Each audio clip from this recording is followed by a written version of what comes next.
Okay. Welcome everyone joining us from all around the world.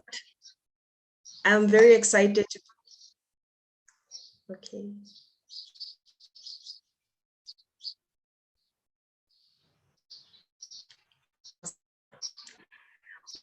Everyone joining us from all around the world. I'm very excited to be with you all today for this important event by the United Nations Sustainable Development Solutions Network Youth Solutions Program.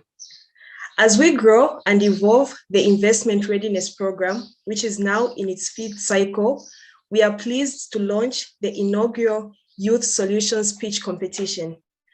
On this special day, 12 finalists will present their impact ventures that they have refined and sharpened over the past 16 weeks. Allow me to use this opportunity to thank our mentors and trainers without whom today would not be possible.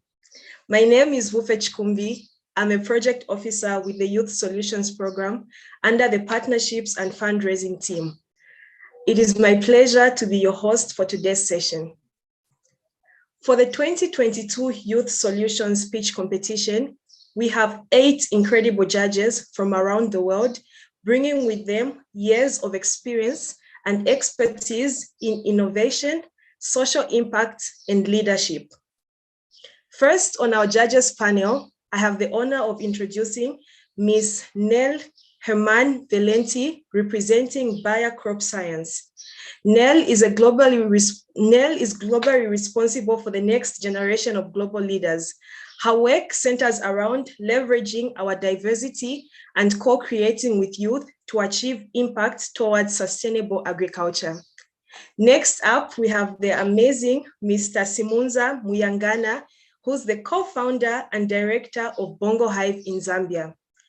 Bongo Hive is Zambia's first innovation and technology hub that works to accelerate developing businesses that are either technology-based or could use technology to scale. We also have today in our midst, Mr. Gabriel Petros, the global head of the Center of Entrepreneurship at the International Chamber of Commerce. Mr. Gabriel has over 12 years experience in global policy, international trade, and corporate affairs. Joining this incredible judges panel is Ms. Alejandra Castillo, the Executive Vice President of Junior Chamber International, JCI America. JCI empowers young people to become active citizens and participate in efforts towards social and economic development and international cooperation. We also have Ms. Bruna Elias, who's the manager of Young SDG Innovators Program at the United Nations Global Impact. Since its inception in 2000, the United Nations Global Impact works to bring business and the United Nations together, giving a human face to the global market. We are also joined today by Ms. Lakshmi Hiranandani, who's the program manager at Unleash. Unleash enables young people to create solutions, become leaders, and drive networks to reach the Sustainable Development Goals. I'm also thrilled to introduce Mr. Santiago, who's the founder and CEO of Change Now. Mr. Santiago works with Change Now, which is the world's largest event for the planet. Every year, Change Now hosts 100,000 solutions that are attacking the SDGs and brings together investors, mayors, city representatives, corporate world, policymakers, and media. By connecting all these impactful people and ventures, Change Now has created an amazing impact. You'll hear more about Change Now and all the work they're doing towards the end of today's session. Very, very honored to have all these amazing judges and having them grace this amazing event. Thank you, judges, for taking the time. At this moment, I'm thrilled to introduce our first speaker, an SDG champion, award-winning global leader, and climate activist. He has pioneered forward action for the SDGs in over 20 countries and currently leads a network of over 400,000 exceptional leaders. exceptional leaders, startup founders, and policymakers.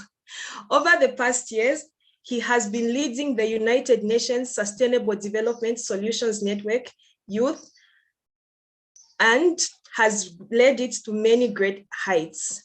It's my rare privilege and honor to introduce our Global Director at UNSDSN, Mr. Brighton Kaoma, as our first speaker for today's session.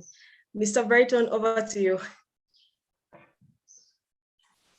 Thank you so much. Thank you so much, Wupe, for that very warm introduction. Good morning, good afternoon, good evening, everybody, depending on where you're joining us from. I'm extremely excited to be in the midst of people that I like and love the most, especially young entrepreneurs, innovators, and those that really identify as youth at heart. I would like to also take this opportunity to extend my most sincere appreciation to all our incredible partners. As Wupe described, we wouldn't have really been here without the relentless contribution and drive, as well as unique contributions of all of our partners. Bayer has been incredible since the beginning of the program in providing us with the financial support, as well as the expertise for us to be able to lead what we now describe as the Investment Readiness Program. I wouldn't go over all the different partners in the interest of time, but of particular interest, I would like to also recognize Change Now, that has been in partnership with SDSN Youth to transform sustainable development solutions. Chris and the Queen's Commonwealth Trust have been instrumental in working with us, and I'm very excited, and you will agree with me once you listen to Chris's presentation about the exciting collaborations and exciting things that are coming your way. I'd like to also thank many of our different partners, from Bongo Hive to UN Global Compact, all the way to Unleash, and many others that have been working with us and SDSN Youth. But also of particular interest, I would like to congratulate all of our innovators that are going to be pitching their solutions today. I understand what it means to be an entrepreneur, from spending very limited time with family to sleepless nights, to always thinking about your incredible solutions and having ideas, to pivoting and iterating your products and services, just to mention but a few. But at this particular time, I will skip right to the end of my speech and just reassure you that you will prevail. But don't get too excited, because this is just the beginning of the speech. Most of you will prevail because even when we go back to the arc of history, there have been people that have gone before you and have done incredible work. There have been innovators and entrepreneurs that have done incredible work and have prevailed. Even amidst the COVID-19 pandemic, we saw entrepreneurs, despite being impacted disproportionately, prevail. We've seen other young people from around the world that, regardless of digital poverty, digital inequity, delayed access to financing to scale their solutions, but ended up prevailing. But of course, there are specific differentiators between those that succeed and those that do not. And Thomas Edison describes this so perfectly, where he describes entrepreneurs to be individuals that fail, but in attempts end up learning 1,000 ways of solving the problem. And I believe even as you pitch your ideas today, you will get feedback, critical feedback, but all of you in the end will prevail. SDSN Youth is particularly interested in helping young people accelerate their solutions to the Sustainable Development Goals. And this is the foundation of our Innovation Readiness Program and our Investment Readiness Program that brings us together today. I would like to also share with you some of our plans in the next coming year and quarter. So we have quite a number of different innovations. We have our Seed Grant Awards, which equally invited young entrepreneurs to submit their ideas and receive sizable amounts of funding. And in the next week or so, you'll be able to listen to some of the entrepreneurs that will received grants from our Seed Grant Innovation Program.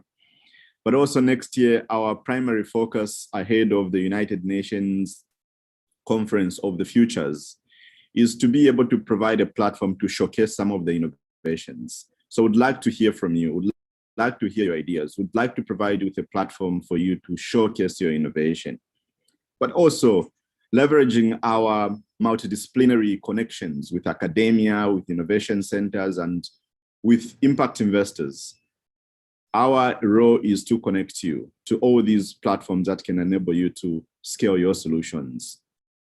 SDSN itself has a network of 1,600 universities across the world that are affiliated to our organization. And all these universities boast in having innovation centers that would be very keen to plug you into. But also our plethora of partners provide a unique opportunity for you to get connected, to get plugged in. But most importantly, I would like to end by allowing you to pitch your ideas, pitch your solutions, but also realizing that we are here for you, we're here to support you, and our partners have committed to supporting you.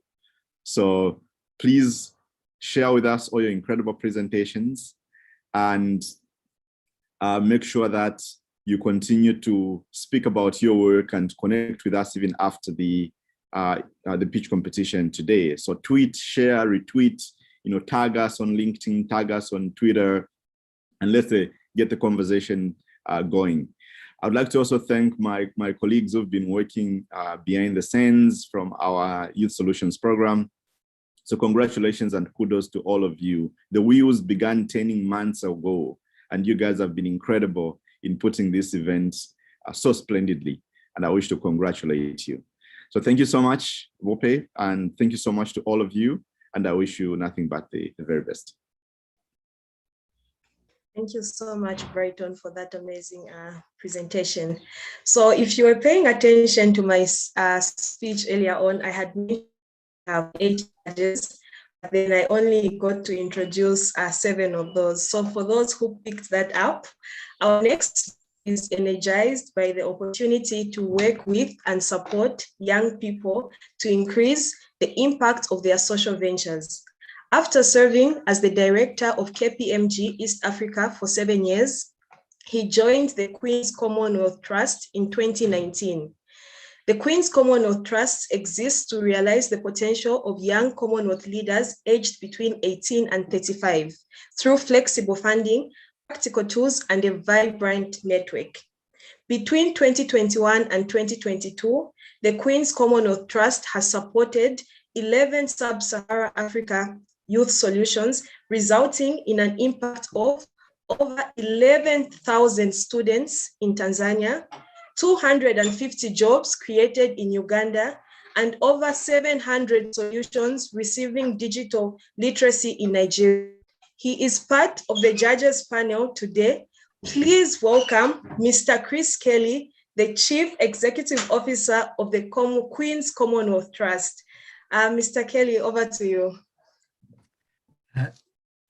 Brighton, Bupe, many thanks for your very kind words, and welcome to you all. Thank you all for joining today. I think it's really a really exciting day to be coming and joining the panel to hear your incredible initiatives. So, look, I am with the Queen's Commonwealth Trust, and I think there's an incredible amount of difference that young leaders can make, young people can make, like you. If we think about the issues that are around the world at the moment, you think about floods in Pakistan, you think about drought in the Horn of Africa, you think about climate change affected ones, you think of things that we haven't got right, poverty being endemic, the lack of getting a fair, equal education, the massive gender issues that we've got still as society, the lack of access to basic education, basic information, basic menstrual reproductive health, all of those issues. We are a long way off where we need to be.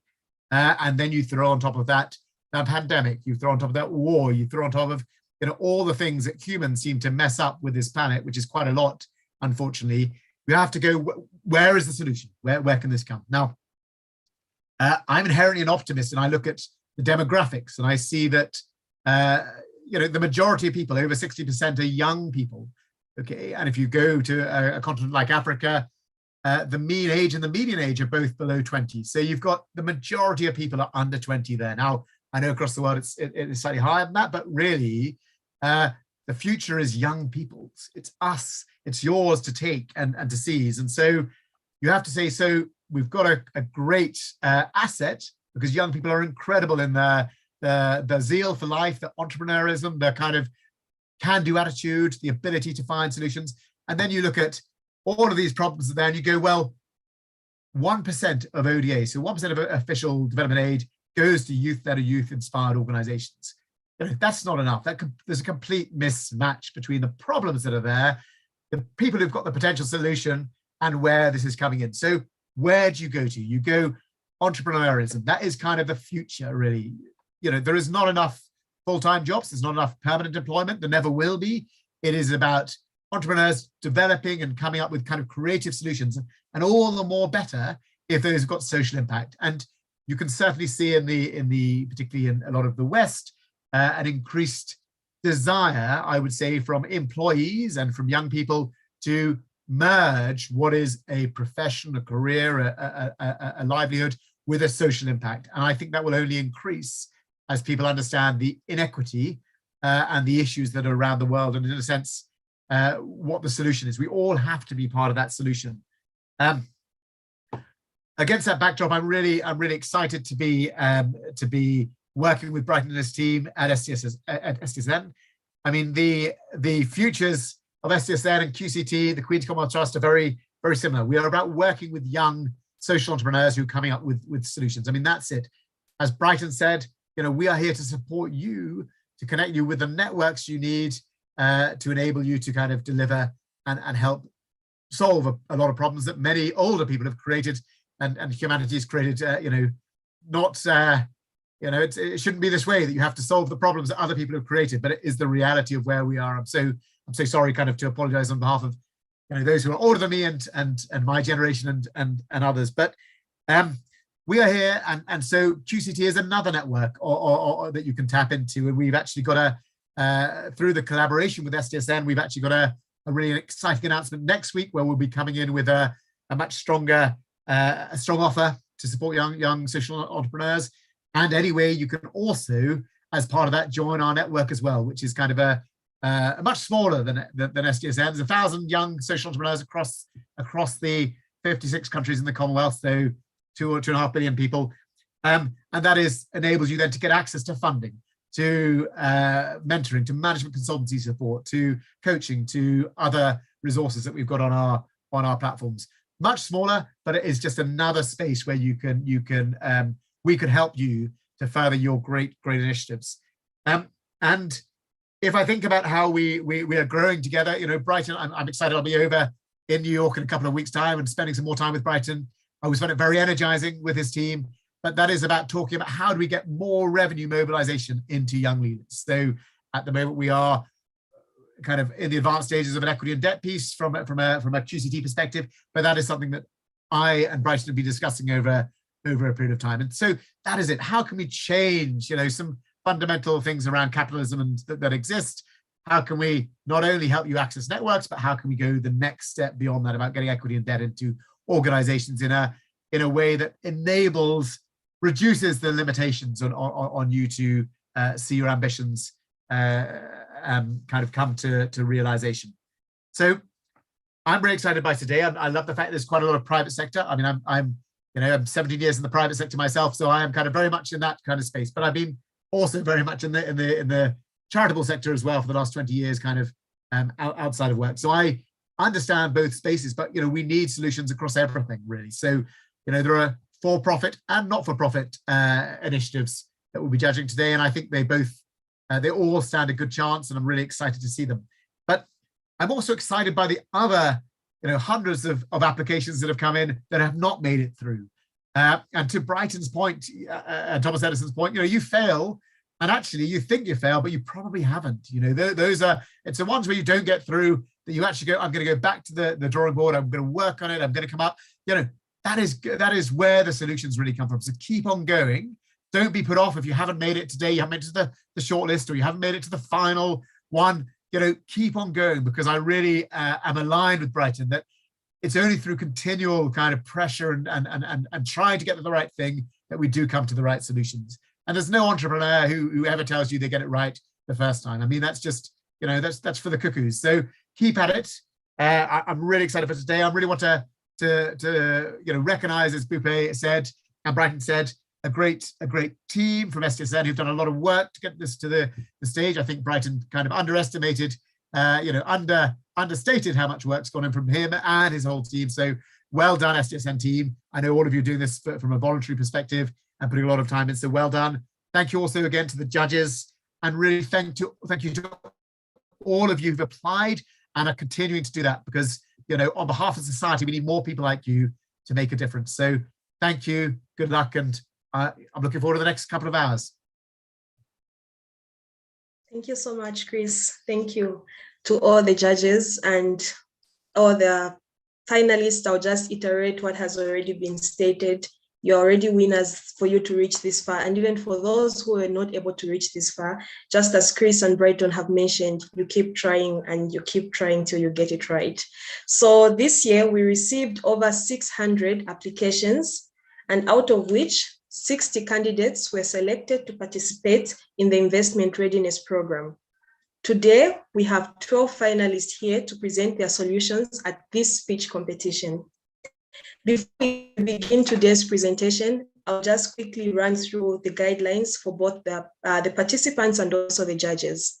So each innovator has 4 minutes to pitch their solution. I'll repeat, each innovator has 4 minutes to pitch their solution. Thereafter, you will be allocated 4 minutes for the judges to have their Q&As. So you have 4 minutes to pitch, there's 4 minutes for the quick Q&A session. Then our judges are also encouraged to use the raise hand option when they want to engage with the finalists, just to ensure that house rules are maintained throughout the session. Each finalist will be asked a maximum of 2 questions by the judges panel.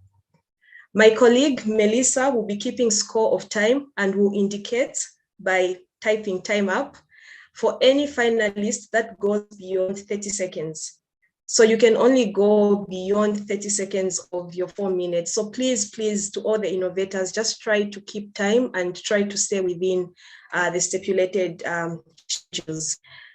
Esteemed guests, the finalists for the 2022 Youth Solutions Pitch Competition, in no particular order, are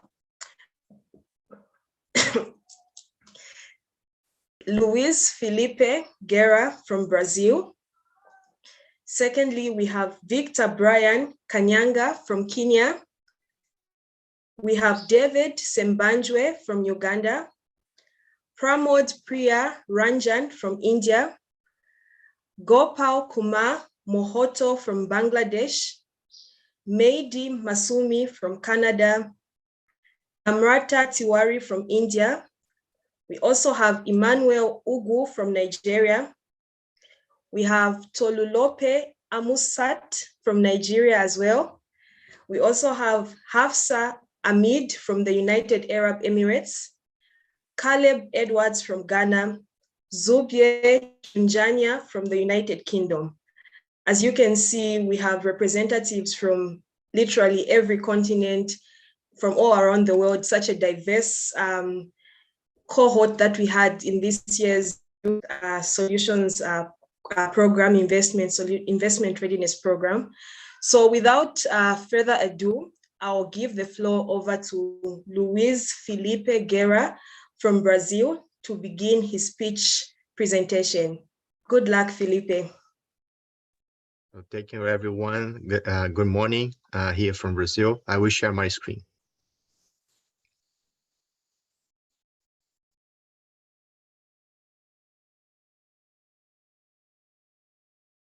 It works. Hello? Yes, affirmative. We can see your screen and we can hear you. Go ahead, Felipe. Oh, thank you. Hello, everyone. My name is Luis Felipe Guerra. I'm a founder of Atimus, and we are the future of conscious energy consumption. We are here to solve this big problem. Brazil has the second most expensive energy in the world, and the cost of the electricity bill rose 32% in the last 12 months, according to IBGE. So this creates big challenges for micro and small enterprises, where the energy is the main cost for around 28% of these companies, and it can exceed 40% of operating expenses for a small industry. And more, Brazil wastes $4 billion of energy per year. So this represents a large market for Atimus, where business and industry expend together more than $9 billion with energy per year.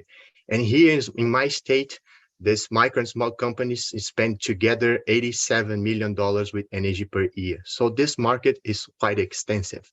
This is why we developed this integrated solution of monitoring and managing energy control that generates engagement and guarantees a reduction of up to 15% in consumption.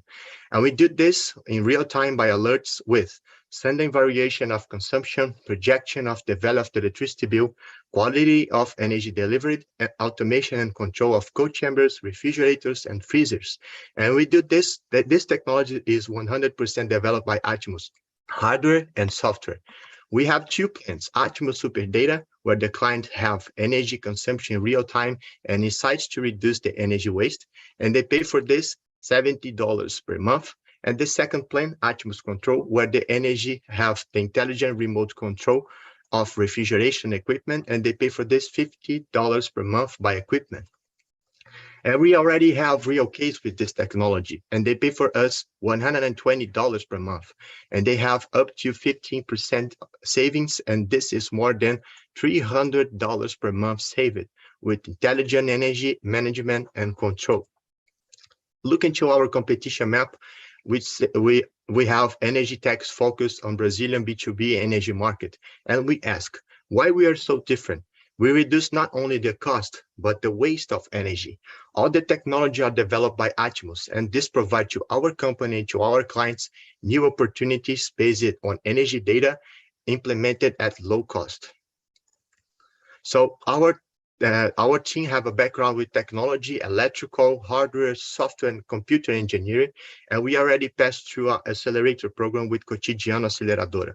And last year, we received an angel investment around $100,000.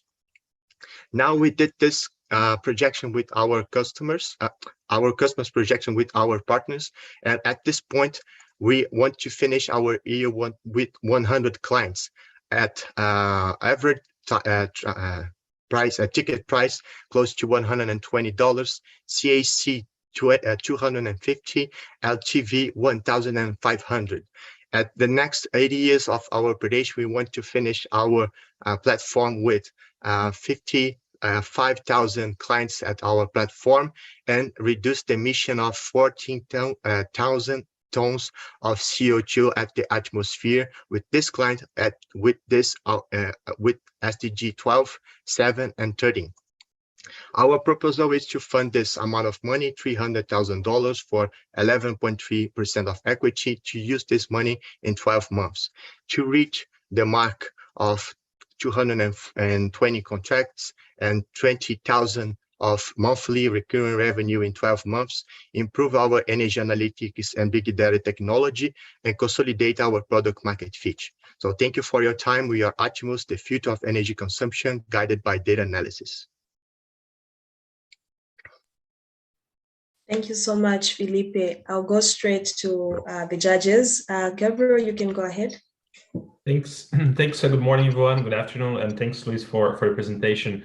Very interesting. I was looking at your website actually, and there's you mentioned that the consumers, they can potentially choose to have a renewable energy provider as part of the services. Would you be able to explain a little bit more? How do you ensure that any consumers can actually have a renewable energy provider as a source of the energy?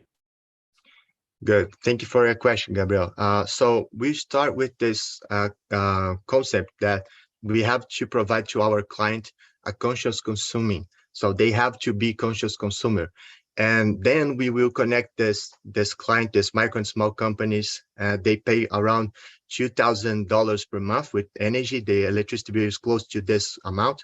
And after we pass through this conscious journey, we will connect in consortium of renewable energy. So we start with solar power plants, and we already have some partners around our country to provide this energy for our clients.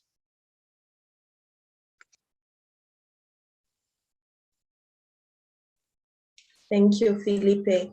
Is there any other questions from the judges panel? Yeah, I'm happy to jump in. Hi, thank you, Luis, for the presentation. A quick question about your customers, and I wanted to know if you had already some, and also what is the size of the target customer, because when you put the pricing on the subscription price, that means that you need to be a pretty high consumer of energy. And so how do you address maybe smaller companies or even citizens who would like to do the same thing? Is this one of the plans you have? Yeah, so thank you for your question. Our target is micro and small companies that expend close to $2,000 with energy per month. Why not to residents, homes, and big industry? Because in industry, we already have big competitors to close technology with some monitors, management technology, and to the houses, we don't have like good, the numbers don't close, if I can use this expression. For us, it's not good to go to this, to go to homes right now. We want to go to homes in the future. And why this amount, this micro and small companies? Because they are not supported by this kind of technology. So this is why we choose to go to this market to provide this technology, industry technology, to micro and small companies. And if we provide this, we know that we are impacting in more in the economy too, because they are the motor. They are important to our economy. The micro and small companies here in Brazil have the important part to our growing economy. So when I provide this for this micro and small companies, I'm impact not only in reducing the waste of energy, I'm impacting in more jobs, and more impact, in more ecological impact and social impact too. Thank you. That's super clear. Thank you. Thank you. Since we have a few more minutes, I see, Chris, you have your hand up. You can go ahead and ask Felipe the question. Luis, thank you very much for your presentation. That was great to see. I've got one question. You've got effectively two assets you're selling. One is as I understand it, one is the super data one, and the other one is the remote control. Now, I would love to know how your 15% of savings splits between people who use the first, the data, and the second, where they use the intelligent remote control. Do you have that data? Good question. Thank you, Chris. Here in the Atmos Super Data, they save close to 5 to 10% of their energy. It's close to 5%. And with Atmos Control, they save more than 10%.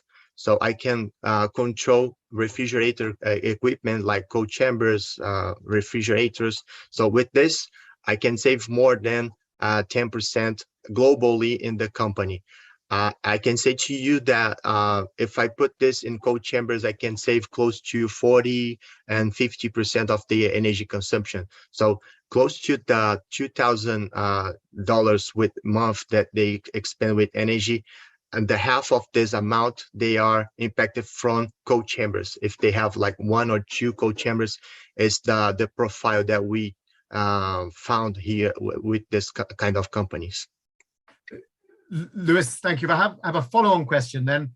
I wonder at your model, your pricing point, that if your Atmos Control gives you double the amount of savings compared to your Atmos Super Data, I just wonder why you are charging less for it, because that to me feels like that feels like the price point might need to, I just want to understand your rationale for that price point. Maybe you could go away and think about that bit but also an intelligent piece where it does the change is a really compelling piece, rather than the super data telling me where I'm making a mistake, then I have to go and do something. I love that fact that you've just got something that is automatically doing it. And I think that is worth a premium more than probably what you're charging for that.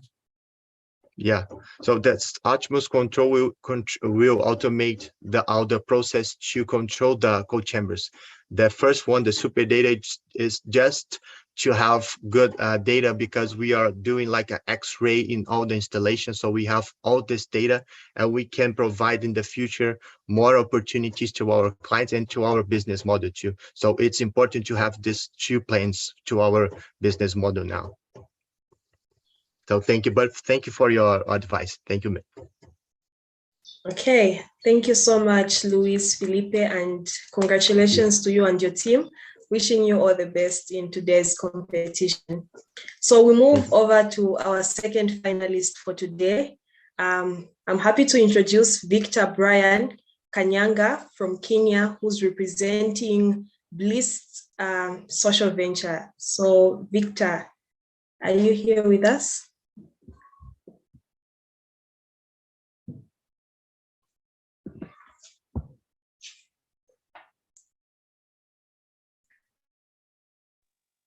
Hello, everyone. Hi, Victor. So, yes.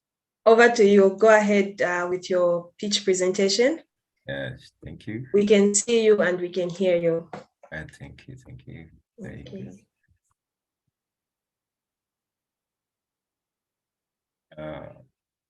Hello, everyone.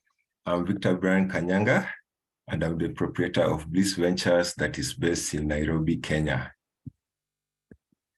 In 2021, while we were doing our market research regarding how we could help the micro, small, and medium-sized enterprises to increase their stocks to sales conversion rates, we discovered a bigger problem. We found out that the proprietors are still maintaining their business records manually, and on further query, they told us that the existing digitized solutions were expensive, with some of them charging as high as $11 a month. Furthermore, we discovered that the proprietors had inadequate knowledge regarding how they could prepare their financial statements, and also keep track of their credit score, and also how they could prepare relevant budgets for the coming fiscal year. With those challenges in mind, we set out to develop an affordable solution, while also coming up with a training curriculum that could help these proprietors prepare the basic financial statements of their businesses, such as the income statement, the balance sheet, and the cash flow statement. And so far, we are the market testing phase, and we have developed a minimum viable product. You can access it via the link posted on the slide there. And our solution, and in our solution, we have onboarded 2 proprietors whose experience and feedback while using the platform, we used to fine-tune our solution into getting it market ready. Basically, we are building a software as a service platform that focuses on the 4 key businesses areas of accounting, finance, marketing, and risk management. The target market, the characteristics of the target market that you are targeting are the small and medium-sized enterprises with characteristics such as them being licensed or unregistered, and also those that have just started out and they have not yet crossed the 3-year of operation, and also those proprietors who have inadequate knowledge or financial knowledge or knowledge on how they could maintain their businesses. And how we generate our revenue, we use the use-based subscription model, whereby we charge $1 per month in subscription fees, and $5 for 6 months, and $9 for a full year. We use the go-to-market strategy. We use both online and offline strategy, whereby the offline strategy entails walking out to the shops and pitching our idea to the prospective clients. And for the online strategy, we use the various social media channels, whereby we have the link that redirects them back to our website, whereby they can book demo session, and we go visiting them later. With our numbers, we project that in 3 years' time, we'll be making revenues worth annual recurring revenue worth 10,600 from a customer base or a cumulative subscriber base of around 9,400 customers. The reason why there seems to be a parity between the revenues and the customer base is that we assume that more clients will be going for the $1 subscription fee before they can actually trust the system. And that's why there seems to be a parity between the revenues and the customer base before they commit to the annual subscription plan. And you understand that you are in a very competitive market. The fintech market is very competitive, and we understand that the market is competitive. And what makes us stand out is that we are offering an affordable solution that charges $1 a month, $5 for 6 months, and $9 for a full year. Compare that to the existing $11 a month, we are providing a bargain. We are also concentrating on 4 thematic business areas for our staff, that is accounting, finance, marketing, and risk management, to avoid ambiguity of our solution. And also sign-up process is simplified in that the customers are asked simpler questions, and the information retrieved from the sign-up process is used to generate the relevant financial statement templates and also compute the financial ratios. Competitors, you can see you have QuickBooks. That one is from Intuit, which is known for providing business management records, business management solutions. We also have a local competitor, Pastel, and the one that we locally compete with here in Kenya, we have Kidaftari and Robisearch. Okay, for interrupting your amazing presentation, but it's time up. You overshot your time by 60 minutes, but I'm sure you've gotten the important part of your message. Exactly. Yeah. So maybe you can just you can run us through just the slides just via picture. So in the meantime, I'll hand it over to the judges to ask their questions. Yes. Okay. We have a question from Lakshmi. Go ahead, Ms. Lakshmi. Thank you. Thanks so much, Victor, for that presentation. I had 2 questions for you. Yes. One, out of all your competitive advantages, which would you say is your strongest and why? Because you've tried to look at affordability as well as usability and the fact that you have a range of services. So each of those will require a lot of different efforts to really become a competitive advantage. So that's the first question. The second one is, how did you go about identifying your business themes? Because beyond finance, you're also going into marketing and risk management. Yeah, to the first question, what will really stand out for us will be the affordability case. If you look around, we did market research on other players besides the ones that I've stated in the slides, such as Zoho from India, and also we have Udu from Belgium. If you check their monthly subscription fees and you compute the average monthly subscription fees, when you total them and compute the average, you find that they average $11 a month, and you see we are offering $9 a month. And also, if we check the kind of clients that the kind of customer base that you're targeting the ones who have not gone beyond 3 years. That means they won't be able, they wouldn't be well positioned to afford the monthly subscription totaling $11 a month. That's why you're offering them an affordable solution worth $9 a year and $1 a month. Their usage of the platform will be based on how they use it. Their payment to the platform will be based on their use case. Secondly, your question, you stated how we came up with the 4 thematic business area. It's quite a funny way that you came up with the 4 business areas that you concentrate in. When you go back to your campus CS, or maybe if you investigate a campus offering this course known as Bachelor of Commerce, they're usually the specialization areas. You have accounting as a specialty, finance as a specialty, marketing as a specialty, and also maybe insurance and banking. So we looked at the course content, and we figure out that the specialties represent the crucial areas that businesses usually try to get right while they're establishing themselves. And we saw that from my experience learning a business from campus, and also my team, how they understand the solution we are building, we decided to settle on the the four areas before delving into other important areas that we could solve later as the solution gets refined. Yeah. Thank you. Thank you, Victor. I'll move over to Mr. Gabriel Petros. Go ahead and ask your question, please.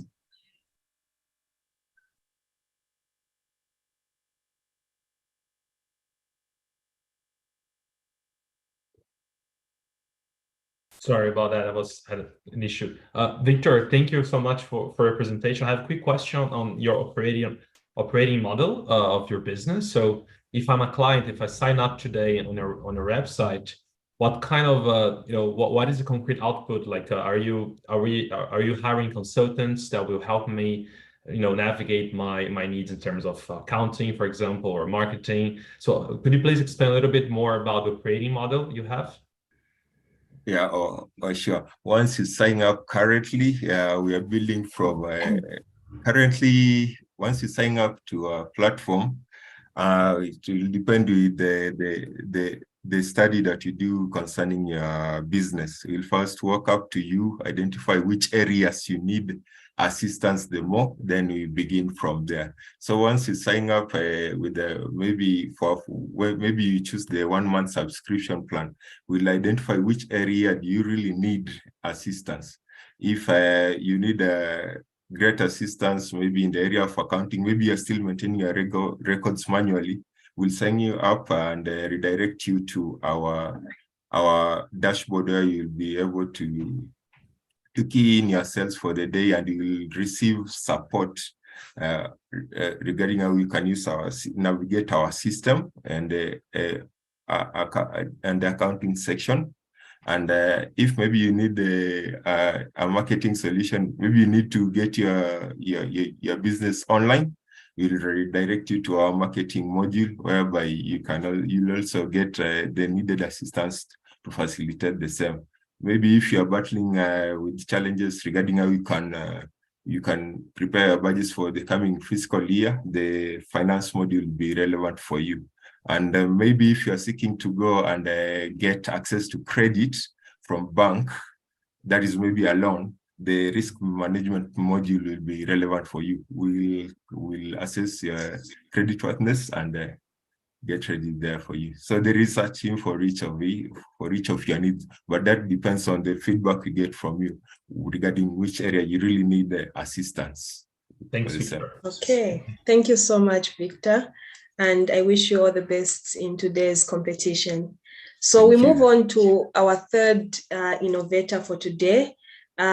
Welcome to the platform, Sembanjwe David from Uganda, who's going to share more about his innovation, Camlot Agroecology Farm. Sembanjwe, are you with us? Okay. So Sembanjwe, you can go ahead and start your pitch presentation, and I wish you all the best.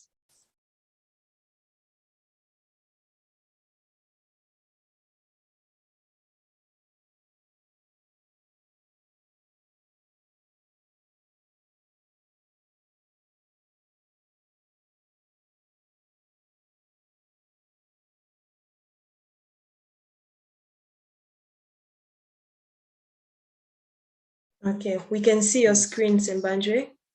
Feel free to begin. Yes, good afternoon to those in East Africa. My name is Sembanjwe David, the proprietor of Camelot Agroecology Farm. We started this farm in 2016 as a poultry farm, but along the way we faced a problem of increasing manure output on the farm. So this caused a problem for us because the farm was inhabitable and the neighbors caused an uproar in the community that the survival of the farm was at stake.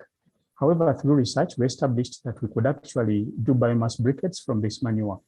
So this gave birth to the Camelot briquettes. Briquettes have for long been seen as a better alternative to charcoal because they are more energy efficient, they're made from waste, and emit less harmful smoke. But charcoal still dominates the urban cooking market because briquette production relies on waste materials such as charcoal dust and sawdust, which are inconsistent in supply. So our rationale is to use chicken manure as the main ingredients in our briquettes. Imagine a farm of 1,000 birds outputting 100 kilograms of raw manure every day. So we need to turn this nuisance into a value. So we drive consistency and accessibility of our biomass briquettes. They are affordable and of high quality. They have longer burning time and a brighter flame. We started our briquette production in January 2022 using our Camelot chickens. And between February to August, we were able to manufacture over 8,000 kilograms of these briquettes and sold for a revenue of over $2,000 using basic equipment. We currently have a network of 200 farmers who are ready to supply us bird droppings to turn this waste into value, equating to 6,000 kilograms per day. The market for briquettes continuously grows at a rate of 20% due to continuous reduction in forest cover and urbanization in Uganda.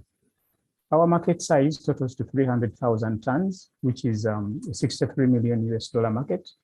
But for the start, we are focusing on 2,190 tons, which is a $460,000 market.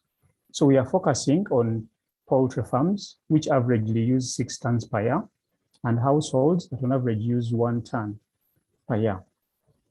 Our competitive advantage in the marketplace lies in the fact that our materials used are the poultry waste, which drive consistency of delivery and accessibility of our briquettes to our final clients. Our price per kilogram is $0.21, which is the cheapest on the market. But also our production of briquettes has an environmental impact because we use waste as a raw material, which helps us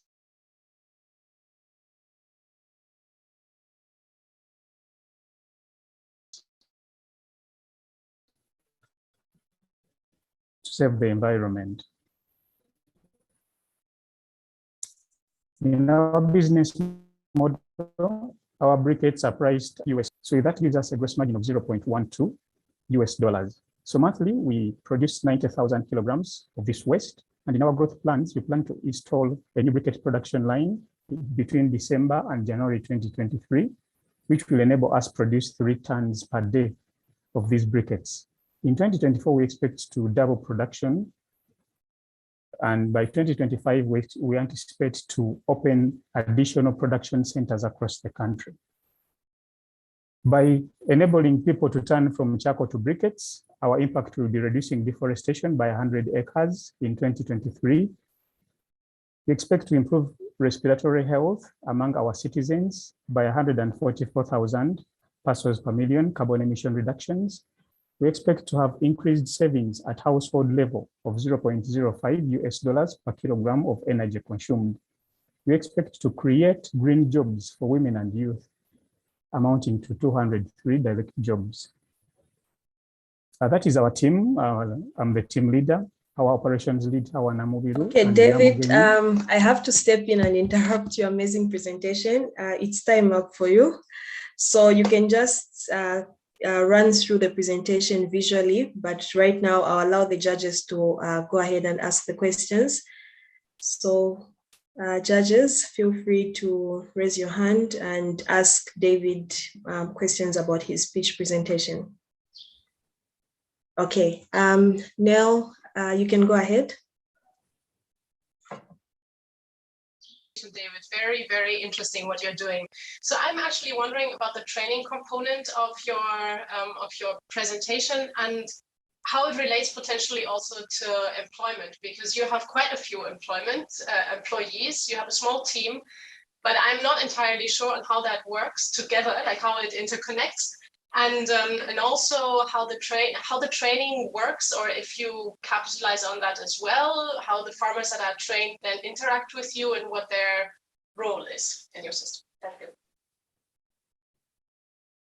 Yeah, to start with, about the staff we currently have, due to the fact that we are relying on the staff that are employed in the poultry section to be able to help us produce the briquettes. Because right now the production is at a small scale because we are using basic equipment. And because of that, that is why the staff is quite small. But like I mentioned in the staff, just a moment.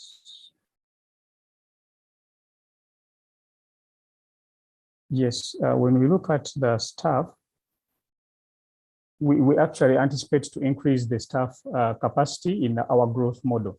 So after installation of this new briquette production line, we shall then be able to employ more staff and provide more job opportunities to the women and the youth. And then two,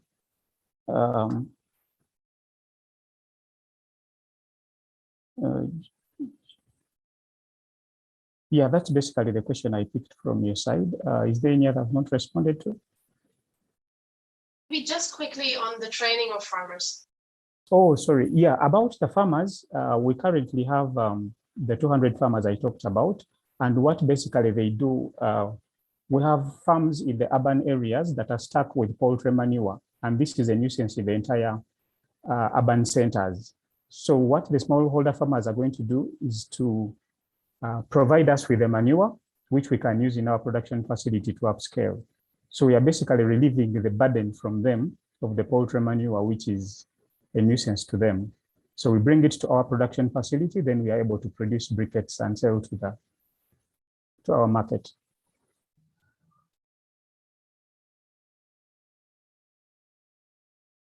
Okay, thank you, David. Is there any other questions from the judges? I think Simunza, you had your hand raised. You can go ahead and ask the question.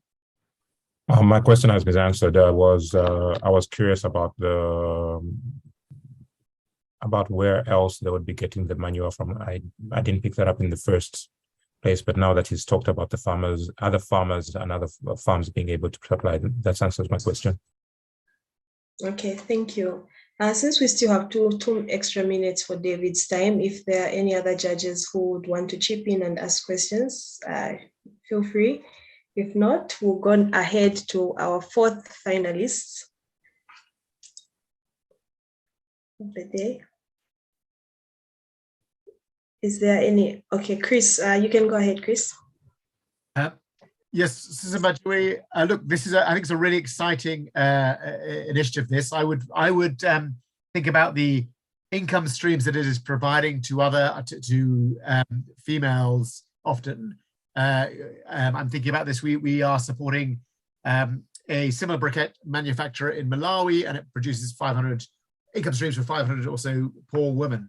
Similar kind of concept, but that is a really attractive thing. If you are thinking about accessing money from the donor space, play to that gender card, play to the increase in employment, not employment technically, but income streams, which is just useful. I also was just going to want to know whether you think that those who will be providing you with chicken manure are going to be, are you going to be paying them for that, or are they going to be giving it to you for free? And I'm thinking about, we're talking about some of the urban centers and things like that, because you know, they might have a value to that. Have you factored that into your cost calculations? Yes, I've figured it out in my cost calculations, but what happens is that with the manure, we have the raw manure and then the dry manure. With the raw manure, remember, these farms are battling to manage this waste. So most of them are willing to give it out free of charge, yeah, because they are unable to absorb it. So for those, they just ask you take it and save them the troubles. But with a dry one, normally because the farmers put in effort and funds to be able to dry it, they ask you to pay money. In most cases, it's about $2 per 100 kilograms. Thank you so much, David, and thank you for sticking to your time. So I'll move on to our fourth finalists of the day, and also good luck, David. Good luck in today's speech competition. So yes, the fourth finalist of today introducing Pramod Priya Ranjan from India, who's representing Careform Labs. Pramod, go ahead and begin your presentation. Hello everyone. I'm actually still able to see other screen. So if the previous presentation. Okay. David, can you stop sharing your screen? Okay. Yes. Okay. Hello everyone. I think my screen is visible now. So I'm Pramod. I'm from Onperi. We are making green menstruation adoptable and accessible. The primary problem have been just a second. The primary problem have been that this current range of product portfolio have been difficult in terms of usability and ergonomics. There are a couple of products like reusable pad which are socially discomfortable to try outside, and certainly with internal menstrual products, myth and taboos have been associated. So we are trying to develop a solution system through innovation in three categories of the domain: product, policies, and system. This is our entire range of product portfolio where we have redesigned internal and external reusable menstrual product, and we also offer biodegradable products. We are the first company globally to have the IP protected technology on the entire range of reusable menstrual products, which are better in terms of usability, comfort, and ergonomics. Talking about one of our hero product, menstrual cup. So menstrual cup need to be folded to insert it into the vagina. We have given a novel inclined rim because of which while folding the top area is smaller as compared to any generic cup. Also, cervix and vagina is at an angle, and our inclined rim complement that angle. So the chance of our cup hitting the cervix is much low, and usually in South Asian menstruators, the cervix height is also very low. Now, while removal, user have to pinch the cup to remove the vacuum and then pull it out. So our novel flat face at the front and at the back help to release the vacuum instantly and also allows to have a firm grip on the cup. Talking about our second hero product, which is a period underwear, it can be used as a primary and secondary menstrual product. In case of primary menstrual product, it can be in a pack of 3 or 4 where user prefer it more than a reusable pad because of the semantical reason where it is much socially easier to dry and open. Also, we have come up with detachment, which makes it easier to replace in any public washroom, and also multi-level hook, which helps to adjust the size, and particularly in rural area where people are not aware about their waste. In terms of policy, we provide 100% money back guarantee, 100% size free size exchange, and one-on-one customer care rather than in a session. We are currently developing online repository, and 5% of our revenue are donated. In terms of outreach on D2C channel, we have come up with an initiative called Onperi Green Campus, where we promote clean menstrual lifestyle in university and workplaces. A second initiative is Onperi Start, where we promote period underwear to the mothers of menarche girls to avoid any social embarrassment or mental concerns during menarche. On our B2B channels, corporate and universities are one part of our client, but we are also developing a group of local micro entrepreneurs in rural areas where we provide material cutouts to them. And they further stitch and then sell it locally, which helps to reduce the cost further. One of our prime initiative is Onperi Care, which helps to reduce period poverty, and it is perhaps most robust system all over the world because we have come up with multiple interventions. In terms of competition, in India, all our main competition does not really have any novel product. Internationally, a couple of competitors have 1 or 2 novel products, but they lack inclusive system. In terms of market, about 56% menstruators in urban India wish to adopt menstrual cup, but only 9 to 13% have done so far. And with our innovation, we wish to increase this more. SOM is around 36 million in India. I and my co-founder are from industrial and system design background, and he, Nachiket Thakur, have been created multiple ventures in social impact. If we potentially look forward for seed award, then we will allocate it to 100 low-income menstruators who will provide period underwear, and to any potential investor out there, we are currently raising about $60.7 for market growth. Thank you. Thank you so much, Pramod. Judges, any questions for Pramod?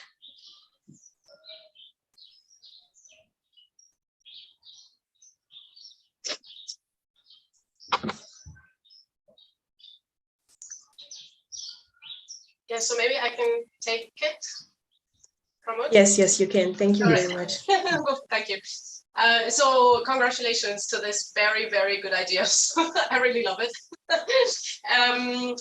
I would like to learn just a little bit more about the rollout. So I had a look at your website as well, and you're stating in general terms that you're looking for an affordable outreach over the past few years and up to 10 years. So that was a long period of time, and I was just wondering how you're going about rolling out. Right. So we have launched our menstrual cup so far commercially, and our period underwear. The remaining and biodegradable pad is what we have launched. The remaining product we are looking forward to launch by mid of next year. I think you are also mentioning about the range where it can be used. So our internal menstrual product like cup and disc can be used for 5 to 10 years. And the external reusable menstrual product can be used till 2 years as a primary menstrual product. And if used as a secondary menstrual product, then it can go beyond 2 to 4 years. Actually, just a follow-up question. So actually, I was wondering about how you reach the women who are going to be your customers in the rural areas. That type of rollout. Okay, got it. So mainly there are two entities. One are the local, one are the entities which represent local community out there. Like for example, orphanage or gram panchayat, like local governing bodies or special schools. So we reach out to them and they further onboard the low-income menstruators or potential beneficiaries directly associated with them. And they further onboard them and they make them aware about the product portfolio, and each of those mensurators actually get to choose which of the product they want to use and adopt. And that's how they onboard to the initiative, what we call as on-peri care. So it's not directly the low-income mensurator. There is a representative entity which they are associated with.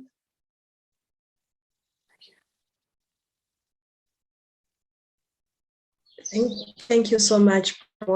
Ms. Ashmi, you can go ahead and ask your question as well. Thank you so much for the presentation, Pramod. I have a couple of questions for you. One is, I'm a bit confused between your primary customer. Is it the urban woman or the rural one? And what's your revenue model? Right. So our primary customer is urban women on like one-on-one basis. But also our customers are entities who can fund for rural women, and as well as local governing bodies who can fund for rural women. So we are looking at inclusivity, and we cannot sort of leave urban or rural audience, one of them behind. So we want to cater both. So it's urban audience and entities who work for rural areas. In terms of revenue, we are mainly selling our product, and that's the primary revenue where we generate. We are not into any service side like menstrual awareness and all. That is something which we already incorporate as a part of executing any program in rural areas through their representatives. If I can ask a quick follow-up question. My concern between the urban and rural differences is similar to Nell's, that the adoption strategy for both of them would be quite different, because the reason that stops them from adopting might be quite different. Yes. So that's how we came up with the entire range. So we are not really looking after this is the ultimate product and you go after it. What we are offering is a sustainable menstrual lifestyle. And we wanted to expand our product portfolio accordingly. And there are different products which urban menstruator might prefer and what a rural menstruator might prefer. So we are not dictating them. It's just like we are offering the portfolio and they get to choose. Thank you. Thank you, Pramod. Mr. Simunza, you can go ahead and ask your question. Sure. I'd like to know what's been your traction so far. So in the pilot phase, we have distributed about 2,500 packages so far, which consist of period underwear, 3-unit set, and menstrual cup. So this quarter, we are actually in our GTM phase where half of our initiatives we are rolling out. And from next quarter, we are looking forward for commercial growth regarding which I mentioned about seed fund and all. So next quarter, we are expecting to be somewhere around 3,000 packages to be sold out. And quarter on quarter, we are looking forward for 25% growth. So to be clear, you haven't had any sales yet. You just distributed and tested, but you haven't yet had any sales. No, so those 2,500 which I mentioned is the sales cutting. So in the pilot, we try to sort rather than giving for free. Okay, thank you. Okay, thank you so much, Pramod, and I wish you all the best. It's been so inspiring listening to all the different 4 finalists that have pitched their innovations so far. I'm sure you can see the diversity in terms of the solutions and what the young people are doing collectively, even just to ensure the achievement of the Sustainable Development Goals in so many different ways. We've heard from people working towards health solutions to farming solutions. It's such an amazing opportunity to be here in this very important meeting, hearing all of you guys pitch your solutions. I'll go ahead and introduce our 5th finalist for today. Please help me welcome Mr. Gopal Kumar Mohoto from Bangladesh, who's representing an organization called Casetex. Mr. Gopal, you can go ahead and pitch your solution and keep your eye on the timer so that you're able to say everything within 4 minutes. Thank you so much. Is it visible? Yes, we can see. We can see and hear you. Okay, the timer is started. Yeah. Bangladesh is known as land of rivers. The Bangladesh I am going to introduce today is a land of electric vehicles too. Hello, I am Gopal Kumar Mohoto from Bangladesh. I am an engineer and I am co-founder at Casetex. In Bangladesh, there are more than 1 million electric 3-wheelers which are used for public transportation and carrying goods. This uses lead acid batteries, which are not only energy inefficient, their charging is a burden on the fossil fuel driven national grid. The total annual energy consumption of all of these vehicles is equivalent to 10% of the annual energy consumption of United Kingdom. Secondly, the operators often take loans to replace the battery, so they are stuck in the loan cycle forever. Casetex is here to help. Casetex is a fully off-grid, solar-powered battery swapping service network for electric last-mile transport. Casetex uses lithium-ion battery packs, which are charged directly from solar at the Casetex charging stations. Our customer can swap multiple times a day, and they pay the energy bill through mobile banking. Our data show that with Casetex, now our customer can save 60 to 80% in the annual vehicle maintenance fee, and their daily income is now doubled. So now they can contribute more economically in the society. This is creating direct impact to 4 million people only in Bangladesh. Our solution, the battery swapping, is vehicle agnostic. So right now we are working on the electric 3-wheelers, but the same stations can work with electric 2 or 3-wheelers in India, neighboring countries, and worldwide. We're introducing innovative women-led franchisee-based charging station deployment model. We are calling these women's micro-energy entrepreneurs. They are the franchisee owner of these charging stations. And we are creating 200,000 micro-energy entrepreneurs all over Bangladesh. Casetex is creating 3-way impact: social, economical, and environmental. It is clear that when we are doing the energy transition from the fossil fuel driven national grid to renewable, we are reducing the carbon footprint of all of these vehicles. Secondly, we are utilizing second life lithium ion cells for these battery packs. And we are already partnered with US based organizations that they are providing us the second life cells for the next 10,000 vehicles. These are the pictures from our charging stations that are currently operating in Bangladesh. We have 3 of these charging stations now currently operating in Bangladesh. As I mentioned that we have secured the second life lithium-ion cells for the next 10,000 vehicles, which is worth of USD 5 million. Now we are seeking a capital of USD 1.25 million for the scale up of our franchisees, team expansion, and platform development. Our team and we have 3 co-founders, and we are for diverse background, and all of us has 10 years plus experience in industry and electric vehicle and renewable energy. Castex won several international awards. Just last month, we won the Global South-South Development Expo first runner-up in the Thailand, and we are also the global global number one in Climate Launchpad, EIT Climate Key Climate Launchpad 2020. This is all from me, but this is all summarized in a whole picture, as you can see as a nice background. And I want to mention that Castex is solving a problem which is local, but it's also connecting a global issue, which is the second life, the EVs, the high-end EVs in the developing countries, they will be in millions in the upcoming years. So we are solving also the problem of the second life EV batteries when they will be out of use, and using our women-led and franchisee-based charging station deployment model and solar energy. Thank you so much.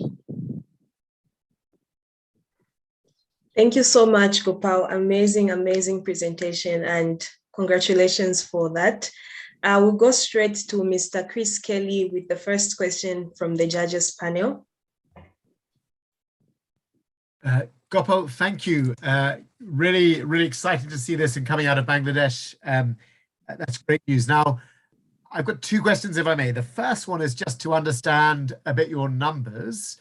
You talk about 1 million three-wheelers, and you talk about 200,000 franchisees. That's one franchisee per 5 three-wheelers. So if you could just help me on that, that would be helpful. The second is, how much does it cost a franchisee to get that franchise up? If they're going to perhaps generate $7,000 a year from a franchise, what's the initial investment they need to put in the first place? So 2 questions, if I may. Thank you so much. It's a great question.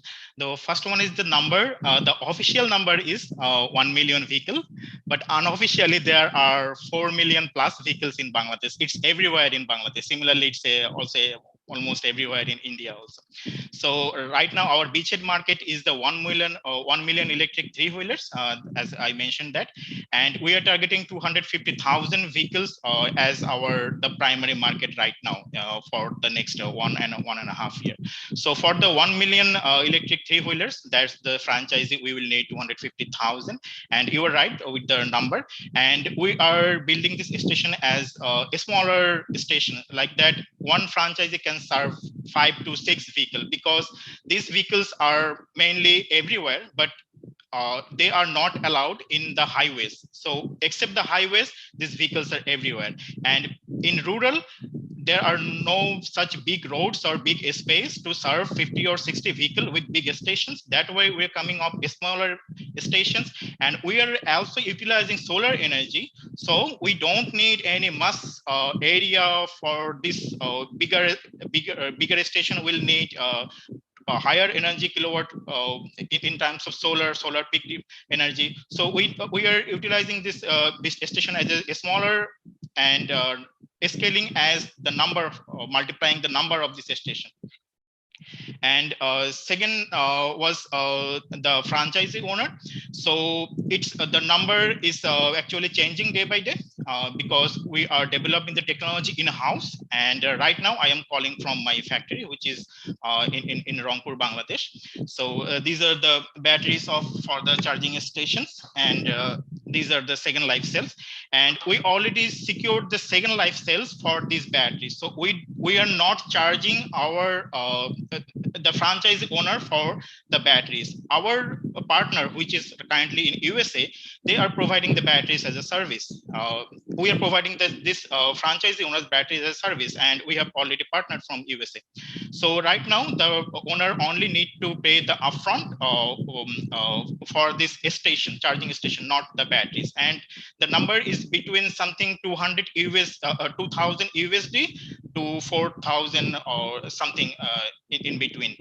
Because the current number is declining, we at first we are targeted to 5,000 USD, but right now when we are getting the mass production, the cost is decreasing day by day. Thank you so much. Thank you, Gopal. Santiago, you can go ahead and ask your question. Thank you, Gopal. This is exciting to see also here the presentation of the project. I have a very straightforward question. What's the plan behind the 200,000 micro energy entrepreneurs? Okay, so right now we have the battery for the next 10,000 vehicles, and we are acquiring fund for the charging station needed to serve this 10,000 vehicle within the next 6 months. So right now the 3 stations is already there, and lots of people are asking to know how they can have these charging stations, or the owners of these vehicles who want to onboard on our system. So right now we are also in the track, and we are also partnering with the government, and we are the first battery swapping technology in Bangladesh, and government is also pushing renewable energy to 10% by the next few years. Right now it's 2 to 3%. So we are also partnering with the government to reach and commercialize in a mass scale, and we are also having support from the government to reach this 250,000 millions of these stations. Thank you. Okay, thank you so much, Gopal, and I wish you all the success in today's speech competition. Thank you so much. So we've come to the half mark point where we are moving to our fifth, our finalist number 6. So I know most of us have been in this meeting for, a very long time, and I have news for everyone. So after the next finalist pitches their solution, we're going to have a short 3-minute break for everyone to just stand up, stretch, get some refreshments, and come back energized. So after this next presentation is when we take that break, but I've just given everyone a heads up to just, mentally prepare you for that exciting moment. And please be back exactly after 3 minutes, just for the sake of time and to ensure a smooth flow of today's event. So I'm very excited to welcome finalist number 6. We have Mehdi Masumi from Canada, who's representing an organization called Deaf AI. Mehdi, we can see your screen and you can go ahead and start your presentation. All the best to you. Could you please let me know you do hear me? Affirmative, we can. Sense of hearing is amazing. Most of the time we take it for granted. We at Deaf AI, we are going to serve deaf people and address the problem. The problem that we are in the age of communication, but we don't have a proper means of communication for deaf people. Technology is growing so fast, but it's not inclusive enough for deaf users. And the pandemic was an example that deaf people face a lot of challenges and problems. For businesses, they should be accessible to these people, and sign language services are expensive for small businesses. And if the money is not their concern, it's hard to find sign language interpreter. There is no universal sign language in the world. English is not American Sign Language. Both have a different linguistic structures. So it means that English is not first language of deaf people. For that reason, closed captioning and subtitles are not fully functional to these people. Now here is our big picture. We are going to make a transition from human-based services in sign language to the AI-based services in sign language by AI-based sign language interpreter. As a social venture, we will be able to address some stages. Now, the only option for deaf people when they watch, for example, a video on Coursera or YouTube is subtitles. We are going to diversify options for them. Not only subtitles, but also our virtual avatar appears on the corner of the screen for the real-time translation of voice into the sign language. Now, the business model for us would be, we would be able to serve, help businesses, organizations, and service providers by accessing our API, and then put a combination of pay-as-you-go and subscription. Throughout the market research, we came up with a strategy as a path to the market. We developed a computer vision detector, and then we are going to help airport terminals for flight announcement and then sports sector. So sign detector is a kind of accessibility feature for deaf people when they have online meetings. Let's say that there's a group of students that they have online meetings and they just communicate through sign language. And most of these platforms has a voice detector. So when it comes to that, It means that voice detector are not fully functional to these people because these people are not communicate vocally. Instead of voice detector, we develop sign detector. So in that means that the people that we would be able to detect who is signing and then put them in the center as a speaker, and we help them to have a better communication when they have an online meeting. The second product for us is for airport terminal. We are going to make equal access to the flight announcement. Most of those flight announcements play through speakers. So it means that whenever they're gonna play that, our virtual avatar appears on a few of those screens for equal access to the flight announcement for deaf passengers. We have already partnered with a few airports in North America. So the entire market size for sign language interpreting in human-based services is $7.6 billion. But we are not gonna touch this area. We are going to create a new market after the markets for sign detector and then airport terminals and then export center. So the competition ecosystem. So the yellow circle is the area that companies are using AI to develop some technologies for help, to serve their people. But there is no product out right now. Based on the sectors that we selected, we have advantages against competitors. Now, for what we're going to ask, so our ask is to make a partnership with the big tech companies, and we need to raise money for our product, the airport, on a safe terms. So here is our team. 2 of us are working on a business side, and 3 of us are AI scientists and deaf engineer working on a tech side. We are a member of incubators in Canada, and we have a good set of mentors and advisors, including sign language interpreters and deaf people and AI scientists. Now is a perfect time to serve deaf people. I hope you see that the point. Thank you very much. Thank you so much, Mehdi, and congratulations on your amazing work that you're doing. So we'll go straight to the judges. We have Ms. Bruna. You can ask the first question. Yes, thank you, Maddie, for this wonderful presentation. It's indeed a product that is in need. My question is about the patent that you have. You also mentioned a lot of partnerships specifically with airports, but what are your plans, practically speaking, with those big tech companies right now? Do you have anything in the pipeline, especially knowing that those tech companies are really working on this inclusive feature internally? So how would you be able to collaborate with them?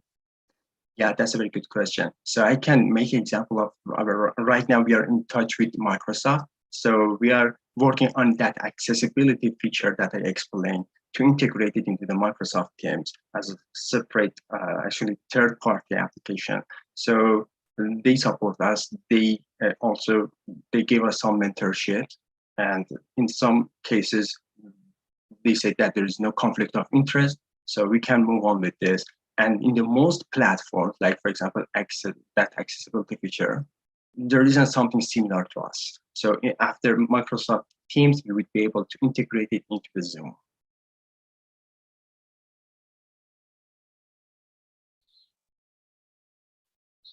Thank you, Mehdi. Any other questions from the judges panel?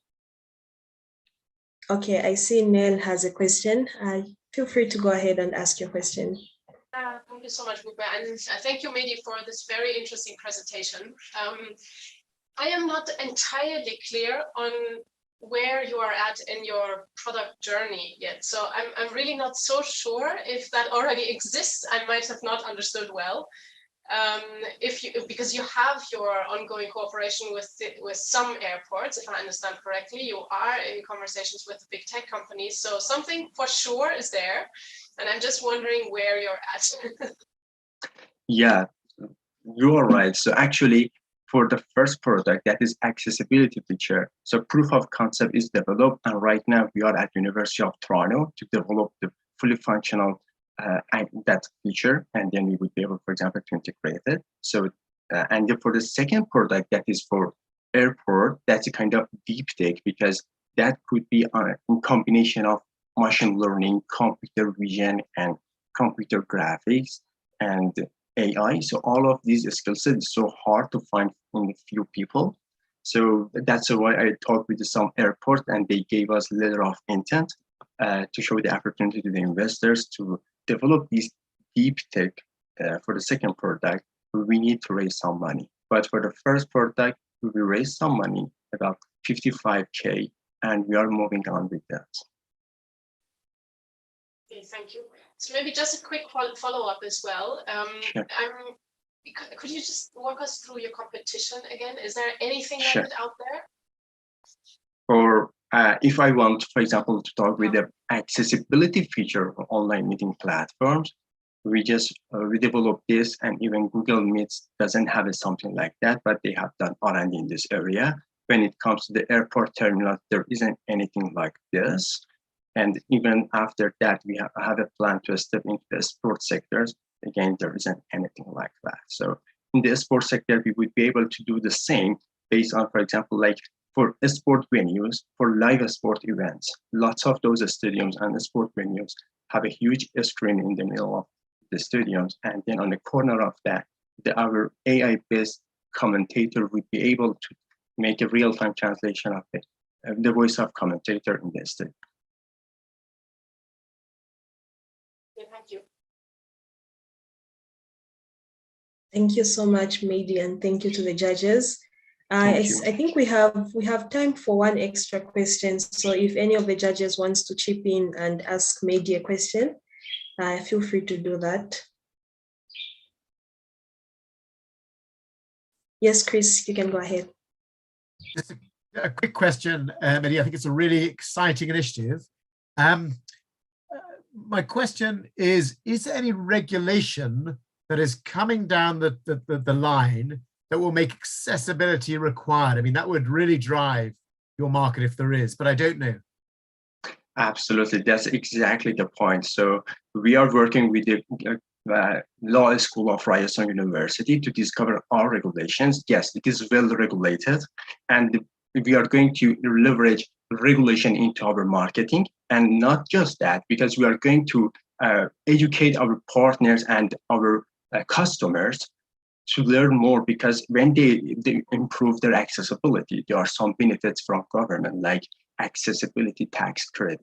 So it helps us to, to make sales easier.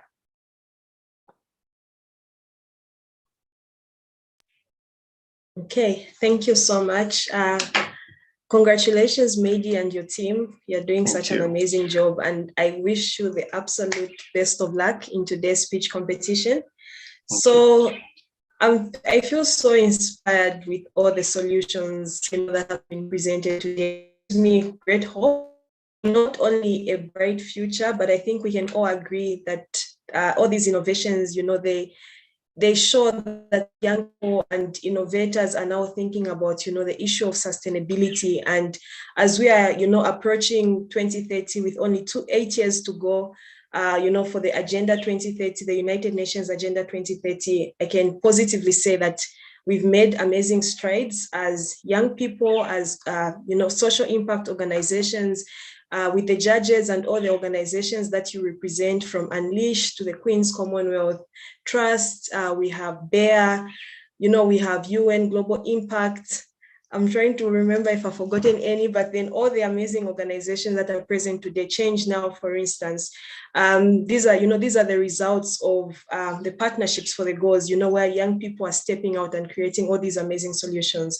So we're going to go into a quick break for 3 minutes to just allow everyone, to refresh, get some water, stand up, allow the blood to rush back to your brain so that we come back energized and finish this session strong.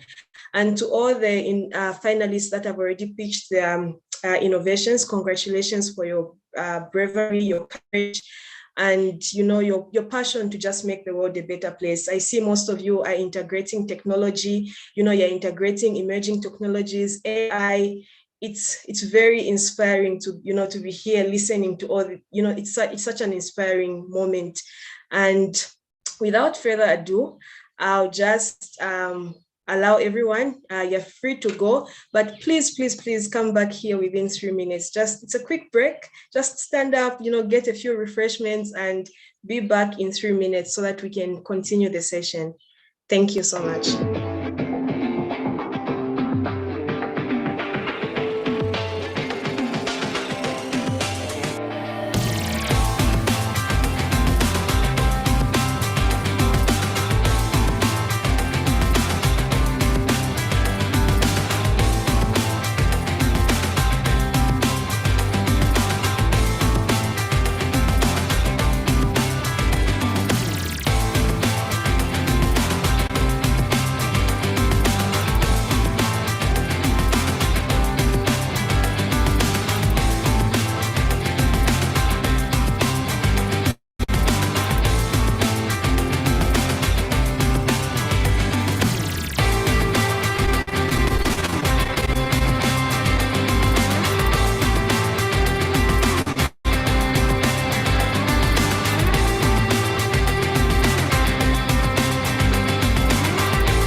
Okay, so I want to confirm that we have all our judges here today before you can begin your pitching, Namrata.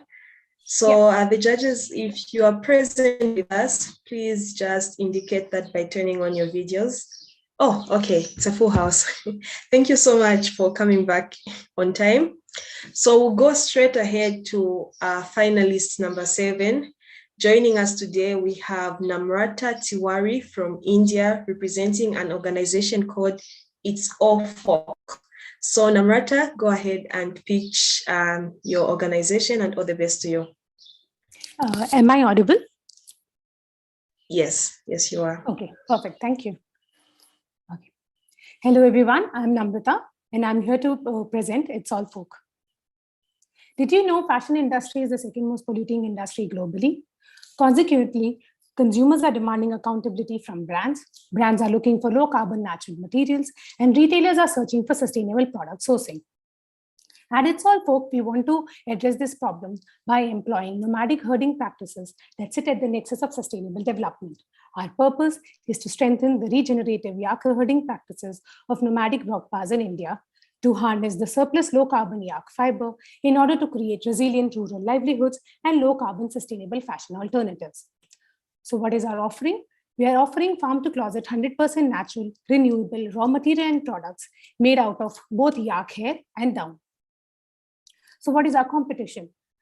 We have created a first-of-its-kind material blending yak hair, which is an agriculture byproduct, with jute, which makes us the first brand globally harnessing yak hair. So what is the market for this? Global sustainable fashion industry is worth $8.25 billion US. Though we are validating our product currently in India, we want to target France, which is the second largest market in EU, where 2/3 consumers and 98.5% retailers are searching for sustainable fashion alternatives. We are looking at Paris as a strategic entry point, as it aims to be the sustainable fashion capital by 2023. Our revenue model is both B2B and B2C. We are targeting sustainable brands, retailers, conservation organizations to market our fiber, yarn, fabric, or merchandise. We are targeting environmental and socially conscious people to market our clothing and accessories. Our go-to-market strategy is harnessing social media, going to events and pop-ups, doing merchandise partnerships, go to digital marketplace, and do advocacy through summits. So what is our traction so far? We are a fairly young startup, registered only in April 2022. In last 6 months, we have developed our first prototypes, and recently we got our first customer validation at a 4-day music festival in September, where we acquired 100+ customers, selling 110 products worth $1,500 US revenue. In a very short amount of time, we have managed to garner and forge key strategic partnerships and support from industry leaders, which will help us strengthen our work in climate action, conservation, and social innovation. Our team comprises of 3 of us currently. I am a textile, fashion, and social innovation designer with over 8 years of experience working in India and in France. We have Lopsang Trapke as our community partner from the herding community, and we have Maitreya Shakya leading the business development.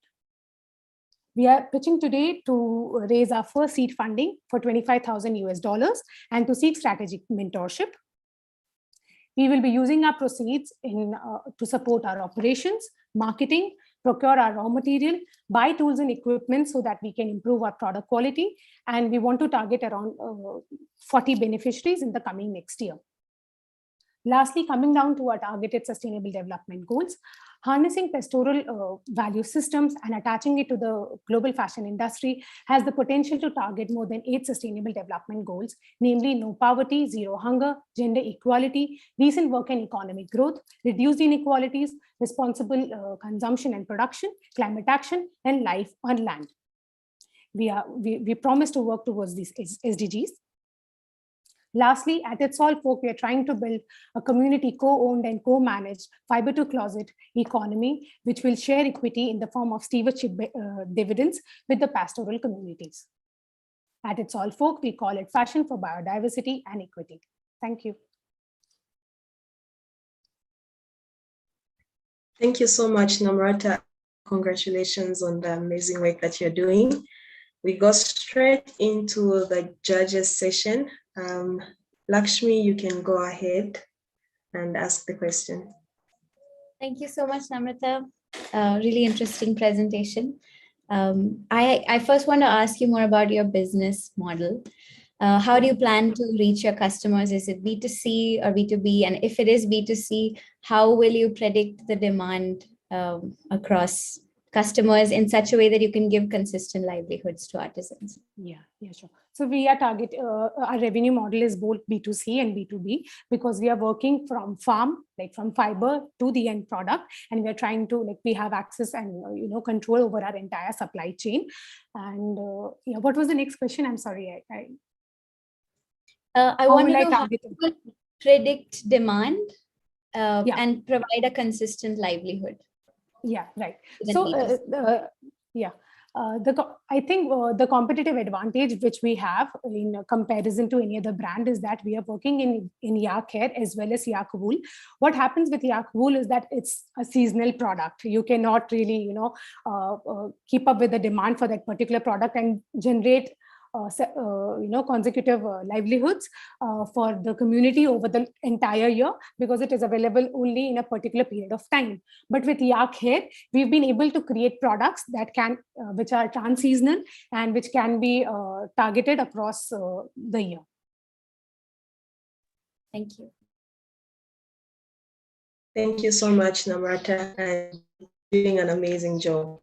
We next judge, Ms. Bruna Elias. You can go ahead and ask Namrata a question. Yeah, thank you, Namrata. Beautiful product. I would personally buy them myself. But question, can you just walk us through some projected numbers? You mentioned some profits that were generated during this festival, but if we were about to talk to 1 year in advance, what do you see? And my second question is, you mentioned France in particular. Any particular reason, and what's the strategy to break through this very particular market when it comes to sustainable fashion? So I'll first start with France. Why particularly France? I have studied and I've worked in France for over 2 years, and so I already have access and network to people over there. And again, Paris is a good mix of luxury as well as sustainable market. It provides an access, and also being at the center of the fashion industry, it's a good entry point to entire Europe. So yeah, it sits really well with our target market. Also, I have been there, I have access to the country, I know the language, so it's easier for me to start have an entry point through Paris. Coming down to the projections for the coming year, of course, we are very early right now. We are still validating the product. We're raising funds so that we can improve our fabric quality and the capacity of the artisan that we are working with. But we still have certain projections that we have created. We are not very ambitious, but we are looking at least 1,000 products in the coming year, and around 31,000 worth of USD dollars in revenue, and around 15,000 US dollars in gross profit. So yeah. Perfect. Thank you.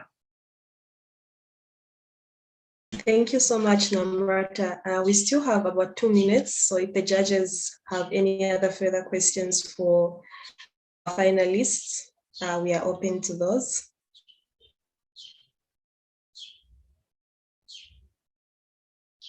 Actually, I have a follow-up question. I'm not sure if she mentioned the price point for the products. Can you just repeat? Yeah, so currently we are working we've only developed prototypes in yak hair, which I mentioned, it's a agriculture byproduct. None of the brands globally currently are harnessing this fiber. Most of the fashion brands working with yak wool are working in yak down, which is a luxury fiber, and of course it is expensive.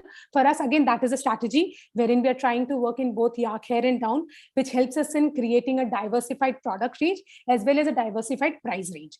So our product range in yak hair currently costs somewhere around from $10 US to $25 US, because we're doing very small products. Wherein if you get into yak down, of course it's a luxury fiber, it is more expensive. You can the brands currently working in yak down are selling products from anywhere between $50 US to $1,500 US. So it has huge potential. Interesting. Thank you so much.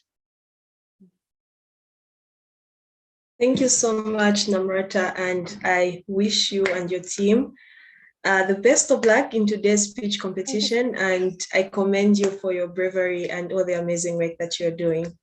Thank you. So we're going to move forward to finalist number 8. We have Emmanuel Ugu from Nigeria, who's representing an organization called Microfuse Technologies. Emmanuel, the floor is yours. Thank you very much. Can you hear me and see my screen? Yes, we can hear you and we can see you. All right. Hello, everyone. My name is Emmanuel. I am the CEO and founder of Microfuse Technologies, a software company based in Lagos, and we are pushing the boundaries of technology in healthcare to improve the lives of people across the world, especially the underserved population in sub-Saharan Africa. There is a scarcity of accurate and immediate diagnosis of diseases such as diabetes and malaria in the endemic regions of the world and Africa, leading to over 75% of deaths worldwide, especially infant mortality. And I believe that in the developing community, if we are not looking daily at the faces of the most vulnerable population, especially children under 5 years of age, we will miss the mark by a considerable distance. Oftentimes, healthcare professionals are faced with a decision to, either treat a patient for malaria or consider other causes of illnesses, due to the fact that malaria has similar symptoms with other illnesses, especially in sub-Saharan Africa, and this could be a life-threatening situation. We developed an AI-powered, non-invasive ocular diagnostic medical device that helps in the early detection and diagnosis of diseases by simply taking a picture of the eye with a smartphone. With more AI on a phone, we are achieving better patient outcomes by improving clinical efficiency, productivity, and error reduction by simply just taking a picture of the eye with a smartphone and this attached to the smartphone. Our solution is non-invasive. You don't have to use body fluids. You don't have to run cerebrospinal taps, and it completely works offline. Even if you are the North Pole, it works. Our device is, our first patent was granted in 2018, and our second global patent is pending on the World Intellectual Property Acquisition Platform. And one advantage of having a solution like this that is non-invasive and also available on a smartphone is that it helps you to reduce the number of patients lost due to follow-ups, and also the treatment that's initiated too late. And for high-burden illnesses like malaria, having a fast diagnosis could mean a difference between life and death of the patient. Nigeria, our primary market, contributes over 40% of the global malaria burden. And with a population of over 250 million people, we contribute over 200,000 deaths annually. And Africa as a whole contributes over 627,000 deaths every year.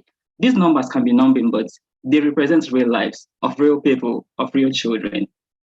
Diabetes, on the other hand, which is seen as the malaria of the West, is becoming a global problem. It's rising every year, not just for the urban population, but also in the rural population as well. And our device diagnoses malaria, diabetes, hypertension, and some early forms of cancer, all simply by just taking a picture of the eye with a smartphone. We run a B2B model, and we have this unique model which we call a lease subscription model, where we offer our device upfront to the hospitals, and then they pay a subscription fee. And if at any time they decide not to use our device again, which usually is never going to happen, but if they do, they simply return it to us, meaning we own the device in perpetuity. We also have direct sales and also licensing model. And we have these unique agreements with hospitals where we utilize their anonymized data to improve our AI algorithms, and in return, we subsidize their subscription amounts. So far, we have raised a total of $86,000 from Grand Challenges Canada and the American Society of Mechanical Engineers. And with support and partnership with Johnson & Johnson, ASME, Engineering for Change, NVIDIA, and Microsoft, we've developed the functional products. We have also concluded a 2-year clinical trial with 3 hospitals in Nigeria with over 1,000 patients and over 60 non-paying users right now, and 4 expressions of interest from state ministries of health. And we are currently finalizing 2 pilot programs with Nestle Abidjan and Switzerland, and also in partnership with the UK Department for International Trade, we are looking at running a pilot with the UK National Health Service to adopt this device in diabetes detection and diagnosis in the UK. Our competition is quite broad. Although there are so many companies that perform, ocular imaging, they can capture retinal images. But what makes us unique and differentiates us from them is that we have the utility patent for in-device autonomous AI-assisted clinical diagnosis. And what that means in lay terms is just that all our competitors, they can capture the image of the back of the eye, but they don't perform diagnosis. You just capture it and then you transfer it to a PC or you send it to a doctor to interpret the results for you. But we have an AI system that is bundled inside our mobile app that tells you if this patient has this illness or not. Sorry, and this happens. Sorry, I have to interrupt you. Time is up. All right, thank you very much. Yeah.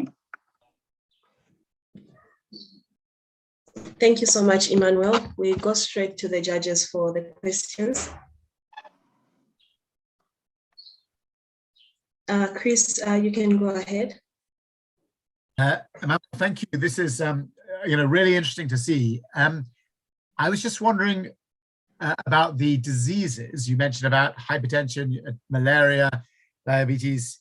Which of the diseases, apart from those that there is an accurate interpretation on? So I just want to know kind of which ones you could effectively be diagnosed using your innovation, and it would be pretty accurate.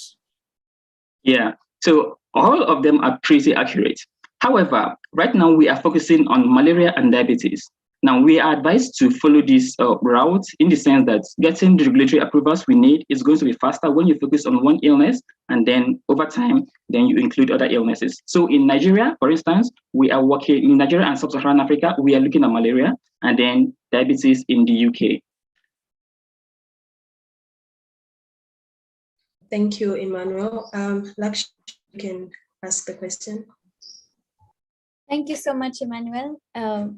I wanted to ask you a little bit about any potential risks or sort of blowback that you might foresee. I don't know if this is a challenge in the market that you're operating in, but in certain markets, if you reduce the treatment costs due to better diagnostics, then you might get some kind of a pushback from pharmaceutical companies.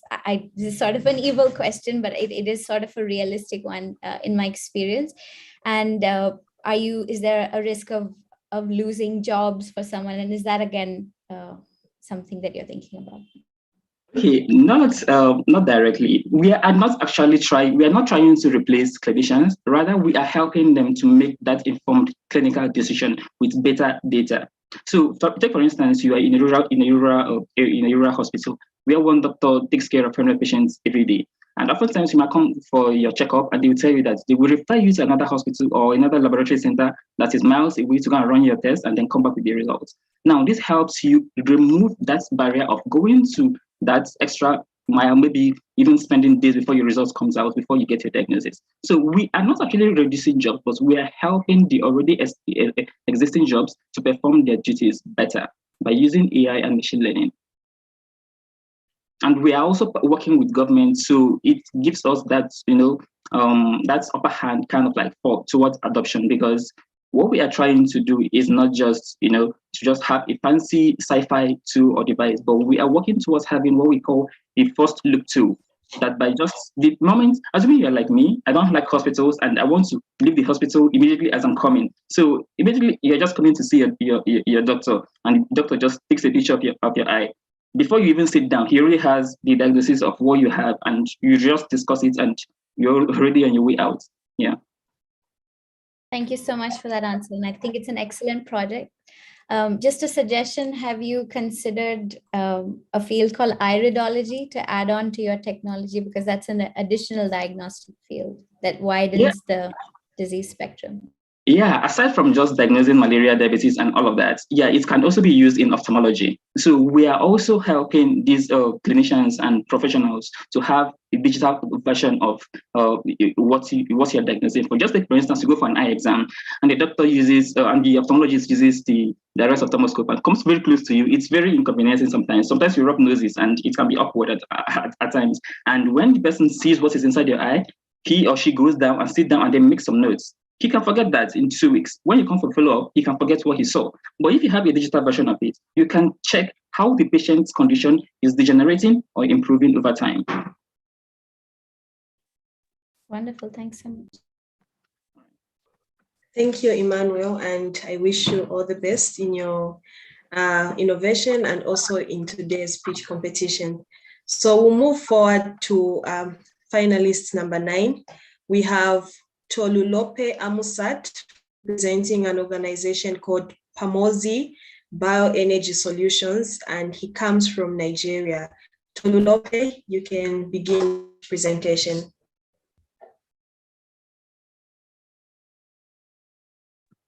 Hello?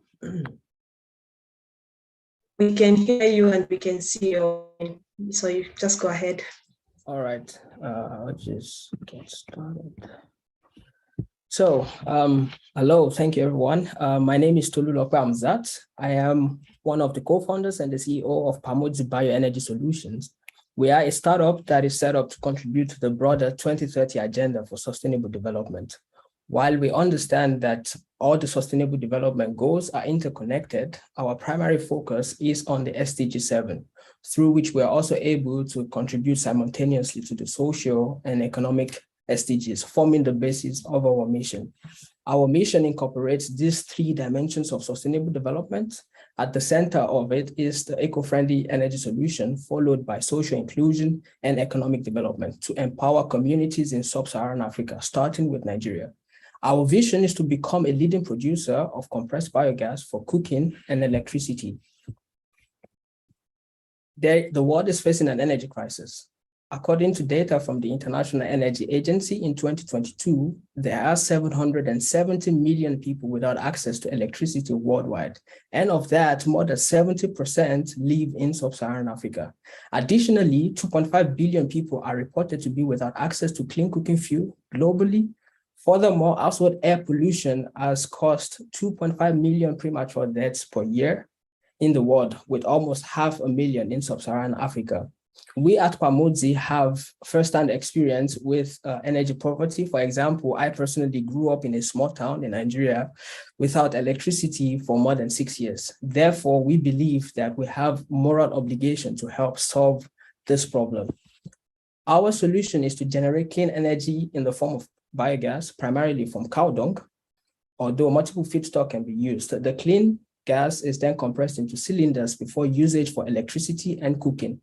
Furthermore, the slurry that comes out of the process is converted to green manure and compost, highlighting the circular economy in our process and the advantage that we have over other renewable energy sources.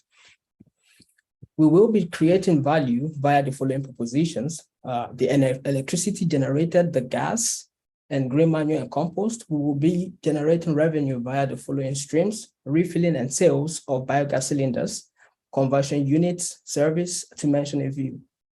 Our targeted customer segments include rural households, farmers, businesses, local schools, and hospitals.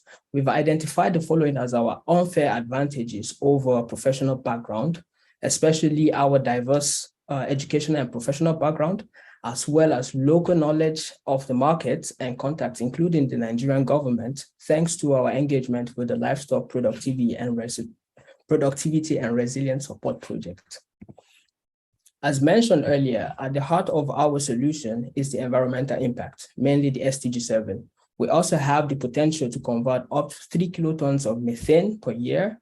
Interlinked with this, our primary focus is the social and economic impact. Most especially, we would like to contribute to the gender equality through our clean cooking fuel solution, as we are able to, as we are aware that majority of people fetching firewood for cooking are women. Another goal of ours is to create 10,000 jobs by 2050, targeting the underserved youth.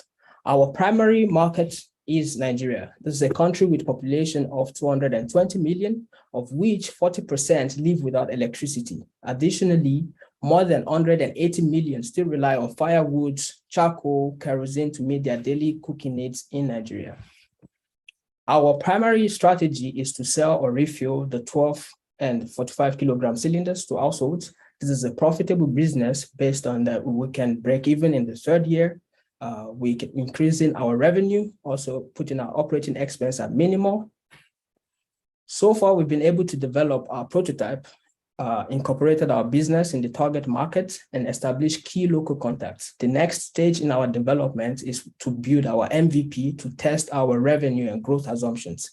This is a project that will cost about 50,000 euros before we then commercialize and internationalize our business. This is our team. We are a team with roots from 6 different African countries. Thank you. Thank you so much, Tolulope. We'll go straight into the questions. Mr. Santiago, you can ask the first question. I thank you, Tolulope, for the presentation. I would like to know a bit more about your assumptions in terms of revenues. What is the cost you foresee for this kind of product? Yeah. In terms of cost that we foresee, although we're aware that the initial cost to start up the project is quite on the high side, because we need to get land, also buy equipment necessary to, and also pay workers to build the biogas plant. So that's where majority of our cost is. But we try to assume or keep our assumptions at a reasonable level, and also to keep that minimal, because our target is to try to offer our product affordably to the communities that we're targeting, so to say.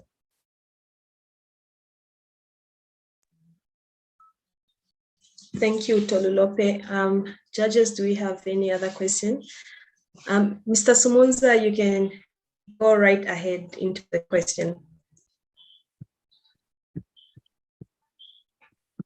Thank you very much. I'd like to know what's the state of competition is with regards to other businesses that are doing the same thing in Nigeria. I mean, from our research so far, we've only found at least 2 companies that are involved in the biogas space, but these are big players, but also that indicated for us that there's lower barrier to entry in the market for us. So us not being able to find many competitors, because I think the main trend going on in the target market is solar, hydrogen, wind, and biogas, which is one of the most efficient way to generate clean energy, is somewhat being overlooked. So we want to take advantage of that and try to bring our product closer to the people that need it the most. An additional question to that is, what's the culture like in Nigeria with regards to use of gas as a fuel? So I'll give you an example. In Zambia, there's very low consumption of gas. People would rather use wood, charcoal. That's if you're talking about the rural areas. There's electricity there's stable electricity in the urban areas. But then what's the consumption like for gas as a fuel would you need to educate your potential clients into the advantages of using gas? Okay. I mean, in Nigeria, one of the most common way to cook, especially in the urban areas, using the propane gas. So, which is quite expensive currently at in the market, and that also addresses why we wanted to offer a product that is affordable or cheaper. So, because price is always king. So try to address those customers, and customers in the rural sector, which are in our opinion, the people that need it the most. We want to offer it as cheap as possible so they can be able to afford that as an alternative to charcoal or wood, and reduce the emission of greenhouse gases.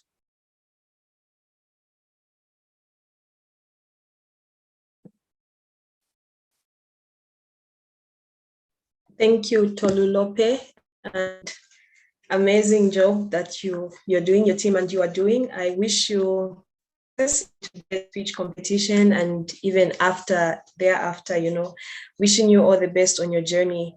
We are going to go straight into our 10th finalist for today. We have Hafsa Ahmed from the United Arab Emirates. She's representing an organization called Peer Minded. Hafsa, you can begin your presentation. Perfect. Thank you so much. Am I audible? Is my screen sharing?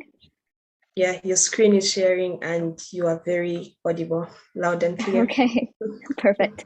All right, then let's get started. 2022 is all about putting our youth at the forefront of building back better and advancing human development.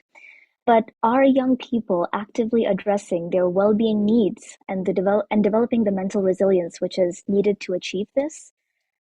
College students often don't know enough about mental health and self-care tools, causing devastating impacts on their well-being. To make it worse, universities lack enough resources per capita and fail to provide support networks to their students. Imagine the struggles that result from barely having one counselor per 2,000 students, which leads to waiting times of up to 2 months before you can actually talk to someone. Enter PeerMinded, an online learning platform which takes a proactive, non-medical approach in building student self-capacity. Through context-specific training, we instill the knowledge, the skills, and language that students need to drive their own well-being and support others around them, thereby reducing the burden on scarce institutional resources. Our unique group-based and interactive training solution is highly tailored to the well-being needs of students situated in particular country, cultural, and social contexts.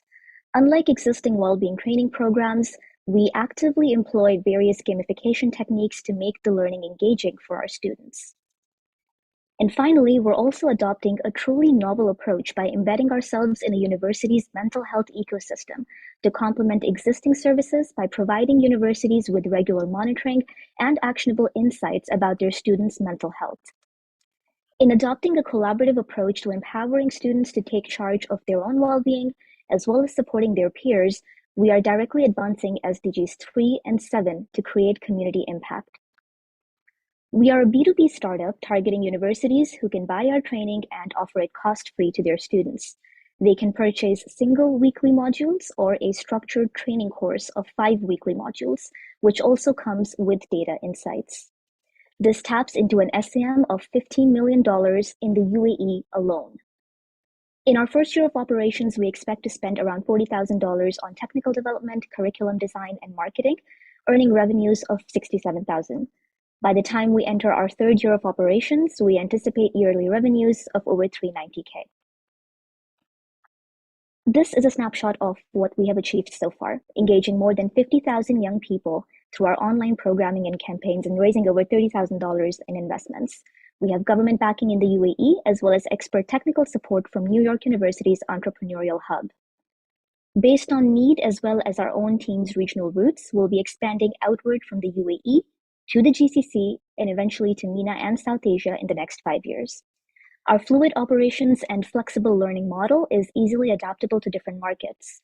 We'll go from university students to high school and eventually middle school students.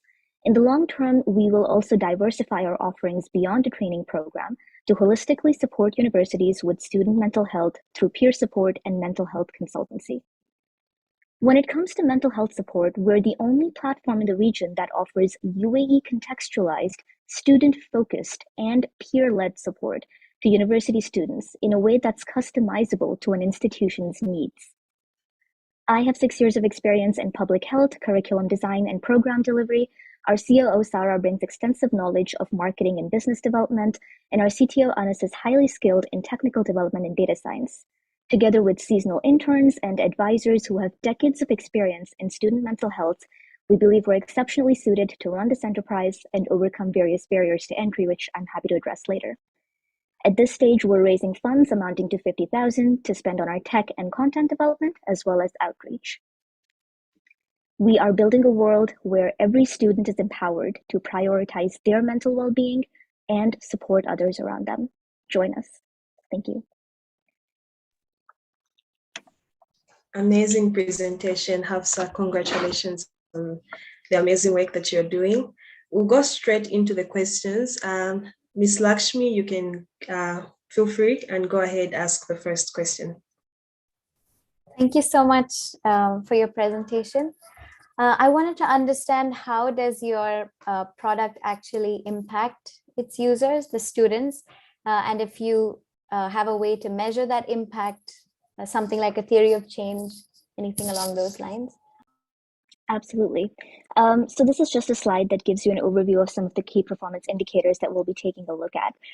So there are 2 aspects to how we're, or rather there are 3 aspects to how we're looking at the impact that PeerMinded creates. One is capacity development in individual students. Now, this is easily tracked through our online platform. We take a pre-module assessment, we take a post-module assessment, and then whenever students are on our platform, we send them push notifications with little surveys that kind of test their knowledge, as well as how they're feeling and their mental health state at that moment. So that's on the individual level. On a community level, because this is a peer-to-peer methodology, we also want to make sure that students are supporting their peers around them. That again is tested via this survey mechanisms that are embedded in the platform, as well as post-training interviews and follow-ups that we aim to do. And this is easy for us to do because we are embedded within the university. So the platform is embedded within the university's existing structures. We continuously have access to those students. And then the third thing in terms of impact is the larger kind of community-wide changes that are taking place the institution-wide changes that are taking place within a particular university. So how are they using the data insights that we're giving them to diversify their mental health offerings? How are they supporting their students? And what does that look like? So that'll be done via continuous communication, as well as informational interviews with our university partners. Yeah. Thanks so much for that, Hafsa. Just a quick follow-up question. What would you say is the primary impact? Because you're looking at knowledge building around mental health. You're looking at positive mental health itself, as well as sort of building an ecosystem. So what would you say is the most important to your team to achieve? Right.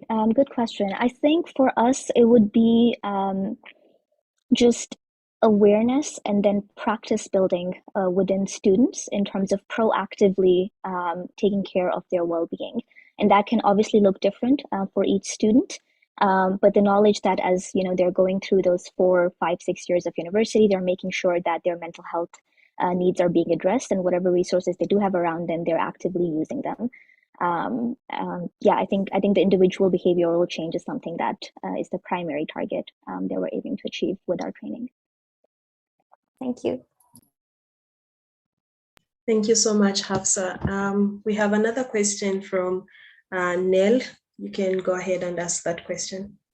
Thank you. And thank you, Hafsa, for your very, very interesting project. I have a couple of questions, but I'm just going to put them all out there and then you pick. The first one is probably easy, yes or no. The university data or the data that you share with the university, I'm supposing it's anonymized. Yes. And maybe randomized as well. I don't know, but just wondering. Yes, it will be anonymized, aggregate anonymized data. Okay. Then 2 open questions. First, you're assuming that the students already know that they're in a mental health danger situation, maybe not danger, but a risk. I mean, everyone could be at risk at any time, but you're assuming that they already know of it and that they're seeking a program or something that solves it, a solution. So how do you actually know that? Like, do people actually seek it? Young people in particular, are they proactive about it? That was the first question. The second question, and are they willing to pay for it? And the second question regards the platform that you use. So you're, if I understood correctly, it's an online platform. Do you also have an app? Because the young people that I see in my work, they work on their mobile phones. That's it. I mean, they have their life in their pocket. So that's what I'm wondering. No, very good questions. So let's take a look at the first one. I think there were 2 questions in there. Are students aware that mental health is a concern for them, and are they willing to pay for it? So the students, I'll clarify the second part first. The students don't pay for this. We partner directly with universities. It's universities which will pay for the platform and give free access to their students, because we don't want that barrier to entry for students. So then that brings the question: do universities know that this is a problem? So we are at the moment conducting a UAE-wide survey study on understanding perceptions, both from university administrators as well as from students. So we're already collecting that data to understand. We have 500 plus responses so far. We're doing qualitative interviews and understanding kind of what perceptions are. So on a very basic level, universities know this is a problem. What we're trying to understand is in what ways do they think that this is an issue? And again, how much are they willing to then pay for it? So there is a general recognition that mental health and well-being is a priority that you see on a UAE-wide level. There's a 2031 agenda for well-being that's released. Universities are an important part of it. Individual universities in our, we've seen at least 8 to 10 release specific statements related to their student well-being. So there are indicators that show that they are willing to address this issue. Through our customer discovery and our wide scoping activity, we're going to try and understand exactly how, because that data is not available yet. That's just, yeah, we have to deal with that. Your second question, could you remind me of it again? Yeah, sure. Why is it not an app? Or is it an app? Why is it not an app? It's a web app. Yeah. Okay. No, it's a web app because the gamification part of it, it's slightly more difficult on a mobile. So in the first instance, we're going to build a web app. Eventually, with enough funding, we aim to transfer to a mobile app version as well. But yeah, it'll start off as a web platform. Thank you. Amazing. Thank you so much, Hafsa. And I wish you all the best in today's speech competition. Yeah, that was an amazing presentation. So we've now come to our last two finalists for the day. Introducing finalist number 11, we have Caleb Edwards from Ghana, who's representing an organization called Wami Agro Limited. Caleb, you can go ahead with your presentation.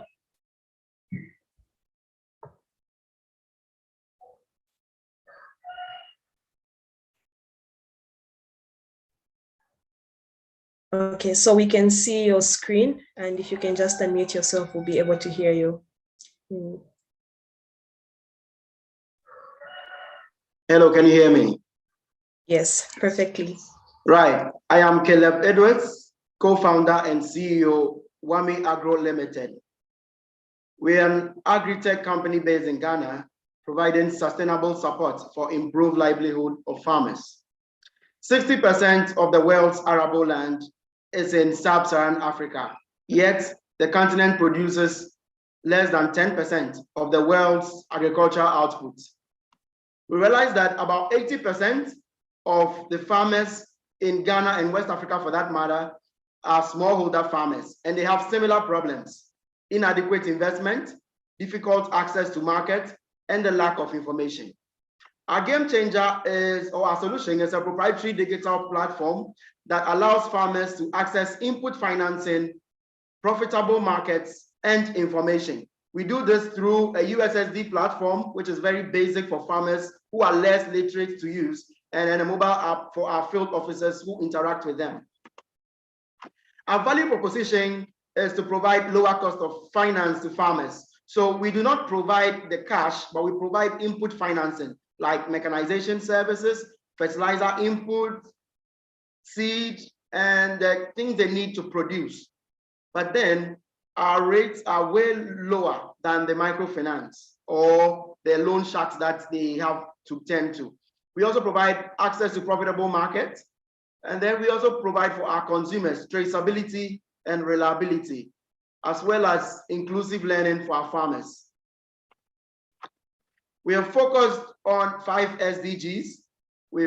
We've funded over 1,000 farmers in the last 3 years, we have been able to produce about 5,000 tons of grains, and we facilitated female land ownership for some of our female farmers. And then we have increased incomes of our farmers by 30%. We also provide climate smart agricultural practices to our farmers through the learning module. That's a presentation of our business model. We provide a bundled agricultural solution through our digital platform. So it's access to market and access to input finance. Our TAM is West Africa, the grain market, which is about $44 billion. In Ghana, it's valued at $9 billion, where we are testing in Ghana. And our target market is $500 million in the next 5 years, which represents about less than 0.5% of the market.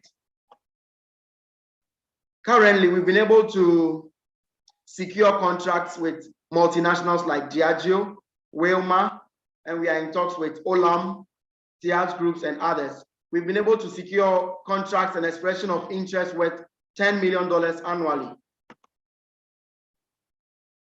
In our competitive landscape, in Ghana, we have similar companies like Agro Center, Farmer Line, and there's a traditional business setup or organizations where farmers could also access these things like microfinance and local aggregators. The difference is that we provide a bundled solution. So when you come to Wami Agro, you don't only get input finance or only get access to market, you get a bundled solution, including the learning of smart agri practices. Our team collectively has over 50 years experience in diverse fields: agribusiness, tech, finance, logistics, and business development. Our model is that we make a margin of 30% when we provide access to market. So we buy from the farmers at farm gate prices, and we supply to our customers at up to 30% margin. And then we work with third-party vendors who provide us with fertilizer or agri input companies. And usually we buy at wholesale prices and sell and give to our farmers at retail prices. So usually there's a 5%. Okay. Sorry, Caleb. I have to interrupt you. Time is up. I'm so sorry. Okay, thank you so much for that presentation, Caleb. We'll go straight into the judges Q&A. So we'll start with Ms. Nell. You can go ahead and ask the question. Sorry, my hand was just still up. Oh, okay. Okay. So Bruna, you can ask your question to Caleb. Thank you. Hi, Caleb. Just quick question. Can you just talk a little bit more about your competitive advantage? And when you showed us the competition, you showed us two other companies. So what would take you to be on the lead? What is missing to really be on top of other competitors? Okay, thank you for the question. So for us to be on top, we said that we are including the learning or teaching of smart agricultural practices to our farmers. So that's what differentiates us from the others. They are very focused on the tech and the market, but we see a missing gap of education. And so we provide inclusive learning through immersive virtual reality devices. So we're in partnership with XR Global, which provides us with the devices to provide this immersive learning for our farmers. So that's a real difference between us and our competition. Thank you. Thank you. Thank you, Caleb. Chris, you can ask your question. Caleb, thank you. I can definitely see that the need is there. I'm just interested to know that in your bundled solution, what aspect of it is it that the farmers most value? And a second question, what aspect of the bundled solution do you, as for your business, most value? Right, thank you, good question. Our farmers most value the input financing and access to market.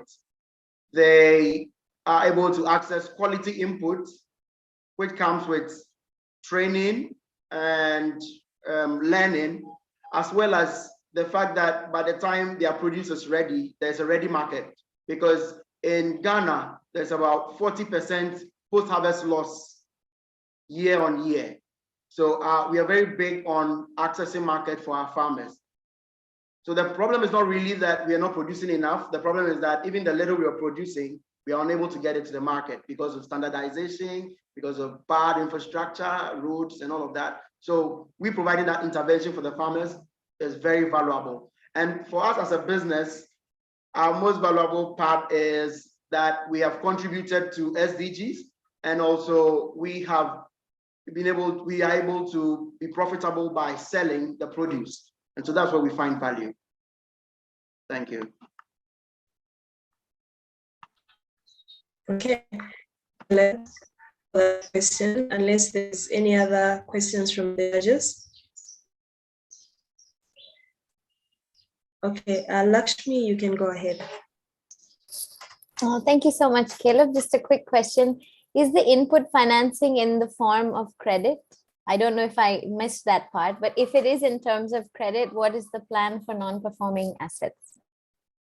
Great, thank you. So our input financing is in the form of credit. So what happens is We deploy field agents who work with farmer cooperatives. So on the cooperative level, we have an agreement with the leadership of the cooperative. Usually cooperatives will come with their own bylaws and structures. So we plug into their laws, and so it's like a group credit where each member is responsible for the other. And so that is the first risk mitigation measure. Then also we have field officers as well as our remote monitoring. That's another layer. And then thirdly, we come in at the time of harvest, because that is where we are able to secure the quality of the produce. So in the last 3 years, we've had less than 5% non-performing loan. And we have the agreement of rolling over non-payable credits that are not performing. We are able to roll over with the farmers. So they get to understand that it's not a one-time event, but then a revolving issue. So the other thing is we are able to insure our projects against theft and pilfering and flood. So that's how we're able to manage the credits and then make risk issues. Thank you. Thank you. Thank you so much, Caleb, and I wish you success, and I congratulate you for your bravery and all the amazing work that you're doing there in Ghana. So now we've come to our final finalists for today. In no particular order, and this, the first is not the last, but I'm so excited to introduce Zubair Junjunia from the United Kingdom, who's representing an organization called Zenotes. So Zubair, feel free to begin your presentation, and I can see you, but we are not yet able to see your screen. So we'll give you a few seconds. Is that working now? Yes, we can see your screen and you are audible. All the best to you. Thank you so much. The letter Z is useful. Either I'm in the beginning because it's opposite, or at the end.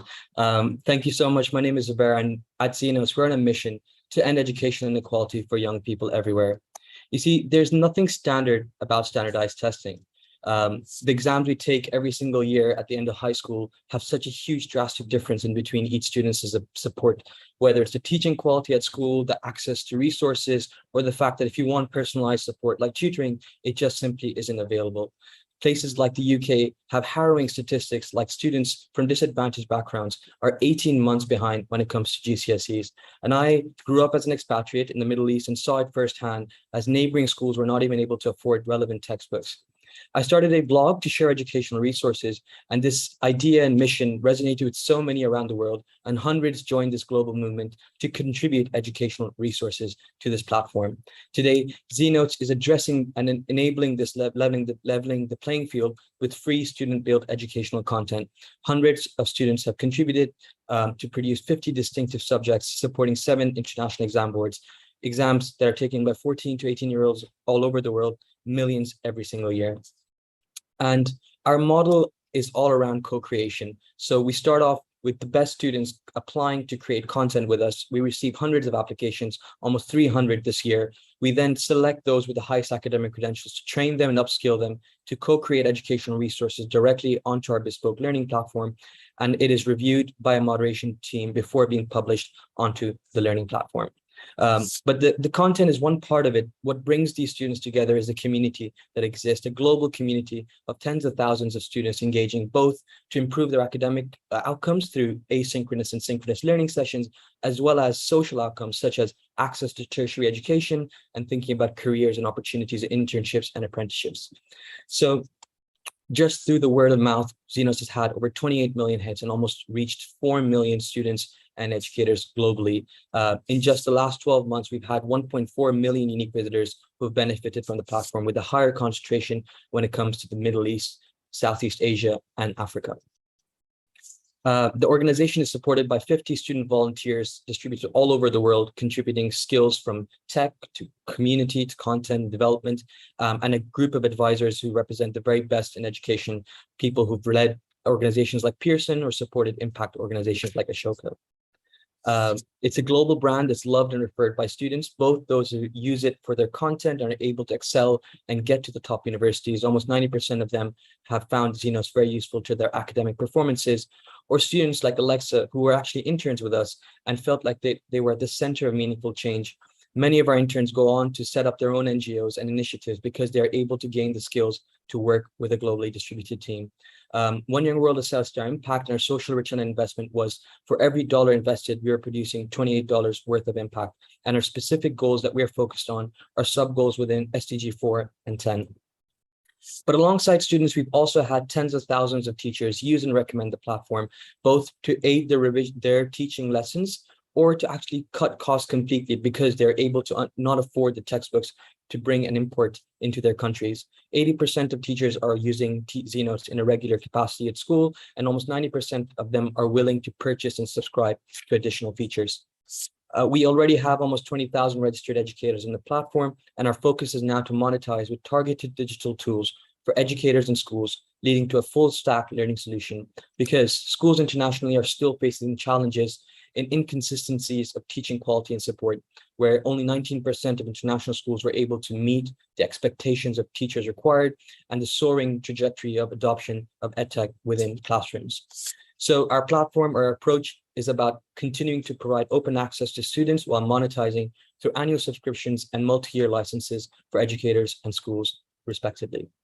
We already have long-standing relationships with schools internationally, both in the UK and in Asia, and we're planning to launch with them in our pilot phase. So today I'm sharing with you that we're raising 750K, which has already been kickstarted with some fantastic angels, and provide us with the runway for 24 months before building out our own. Sorry, I have to stop you. Time is up. Thank you so much. Thank you so much. I'd love to take your questions.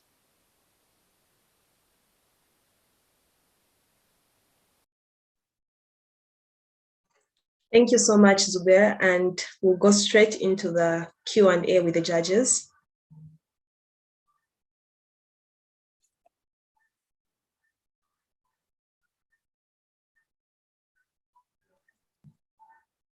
Okay, so judges, feel free to ask your questions. And hi, Zubair, congratulations on your impact. Question I have is, if help me understand, if the students can access the content for free, what's the value proposition for the schools to pay for the platform? Absolutely. So the content is specifically focused on the kind of curricular materials. The specific features that the educator portal will provide are around ensuring consistent teaching quality delivery. So the platform will be adapted to have additional features specifically tailored for teachers, as well as analytics. So we'll be able to share with students and how are they feeling about different areas of the subject. We already have the adoption of students within their schools. And so we'll be able to upsell to schools to say, hey, if you want to understand where your students are performing and what they're lacking in and where they need support, then we can provide that through a subscription service. So it's both ensuring that their teachers are well equipped to deliver lessons and also to ensure that they have awareness of how their students are performing. Thank you. Thank you so much for the question. Thank you, Zubair. We'll go into the next question from the judges panel.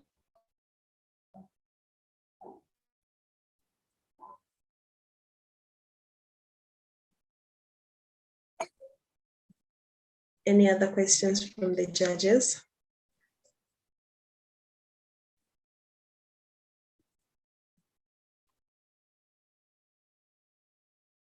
Maybe just a quick one from my end. Okay.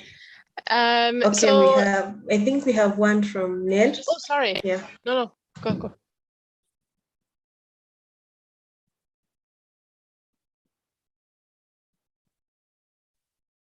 Did you call me up or not? Hello?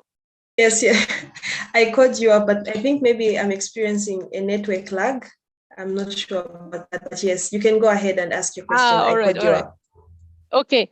So thank you, Zubair. This is really impressive. So I'm just wondering, so it looks like you have been working on this, and this has been working for quite some time now. So how long have you been doing this for? And where do you go from here now? Absolutely. So it's in many different forms. It started off as a school project at the age of 16. So in different forms over 8 years as I finished my schooling and my academic degree as well. So it's been a while, and this is part of why we've established an emergent model. So we have continuously tested and using agile methodologies to see what features and specifics aspects of the platform we could develop that best cater to these students and young people. What we've come across is a very robust content development model, a flywheel which ensures and runs with very little capital injection. We've also ensured how we can develop a technologically scalable solution. So what we've done and what started off with from my own examinations in the first few that I took under the Cambridge system has already extended into different educational systems. And we can see this go into multiple national curricula with no other challenges. So we've already started to test in local curriculum in India for the central board, with Pakistan with the federal board. And similarly, we can see ourselves, as I say, impacting hundreds of millions of students, where as long as our curricular systems still place an inertia in how students can perform in their tertiary and career projections, Zenotes can provide that supplementary educational resource and community platform to enable them to do their very best in these examinations. So our current platform and plan is to ensure that once we have developed a sustainable business model around educators, it is to continue to scale into different geographies and national curricula. Thank you. Thank you so much for the question. Thank you so much, Zubair, and I wish you success in today's speech competition. Amazing presentation from all the finalists. It's been great hearing from all of you. From over 600 applications, we narrowed it down to 60 shortlisted semi-finalists, and as of today, we have 12 finalists who were pitching from a 16-week investment readiness program. The Youth Solutions Program team is so proud of all of you. And I just want to once again say huge congratulations to our 12 finalists for bravely pitching their work today. I wish you success and forward motion as you continue to scale up your organizations and ventures. And I just want to say thank you to the judges, the mentors, the trainers, and everyone else who's made this day possible. At this point, I'm excited to welcome the United Nations Secretary General's Envoy on Youth, Ms. Ayatma Wikramanayake. It's such a tongue twister, but I hope I got her name right. Colleagues, friends, greetings from New York. My name is Jatma Vikramanayake, and I am the United Nations Secretary General's Envoy on Youth. Thank you to the organizers for the invitation to join you for this important event. As you may know, a core part of my mandate is to bring the United Nations closer to young people and young people closer to the United Nations. The greatest tool I have to do this is Youth 2030, the UN's first ever system-wide strategy on youth. It envisions a world in which the human rights of every young person are realized, a world that ensures every young person is empowered to achieve their full potential, and a world that recognizes young people's agency, resilience, and positive contributions as agents of change. We have seen some significant progress on these fronts over the recent years, but we still have a long way to go to ensure better youth representation and participation across the board. We need to put an increasing emphasis on elevating the voices of these young people who are often left farthest behind, including young women and girls, young persons with disabilities, young LGBTIQ+ people, indigenous youth, young refugees, and young migrants. In many ways, we are at an inflection point in history. The COVID-19 pandemic has served as a wake-up call, and with the climate crisis now looming, the world is experiencing its biggest shared test since the Second World War. Yet, even in these difficult circumstances, young people are always stepping up to the challenge. I have seen this in my work in conflict-affected areas, in humanitarian settings, and in the most vulnerable communities around the world, where young people are taking leadership in finding solutions and advocating for positive transformational change. It is young leaders like those of you who are here today who will play a critical role in challenging the status quo, building peace in your communities, and setting our world on track for a better, more sustainable future. A clear roadmap we have to support in these efforts is our common agenda, the UN Secretary General's latest agenda of action, which presents concrete proposals for how we can all work together and create a better future for everyone, everywhere.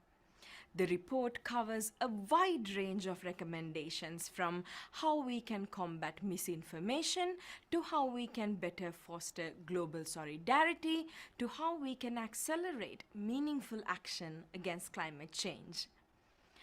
And at the core of all of these efforts, the report calls for a deepening of solidarity with the world's young people. For so long, we know that those who inherit the consequences of the decision we take today are barely represented in decision making, which is heavily weighted towards the short term. This is a chance to change that paradigm. With our common agenda, we have an opportunity to break through, reimagine what meaningful youth engagement looks like, and remove obstacles that stand in the way of young people achieving their full potential. The opportunities on this front are plentiful. The world today is home to the largest generation of youth in history.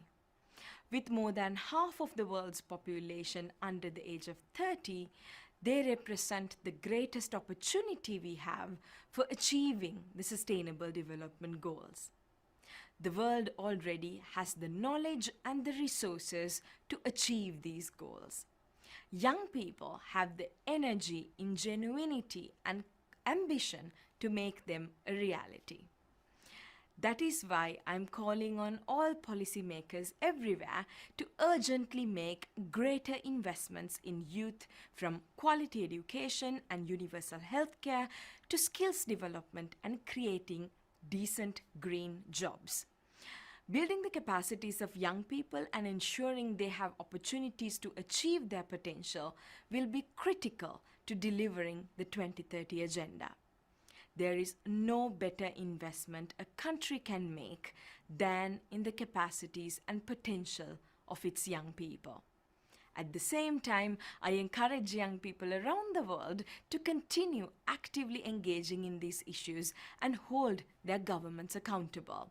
From its inception, the UN was envisioned to unite stakeholders everywhere to tackle the world's greatest challenges.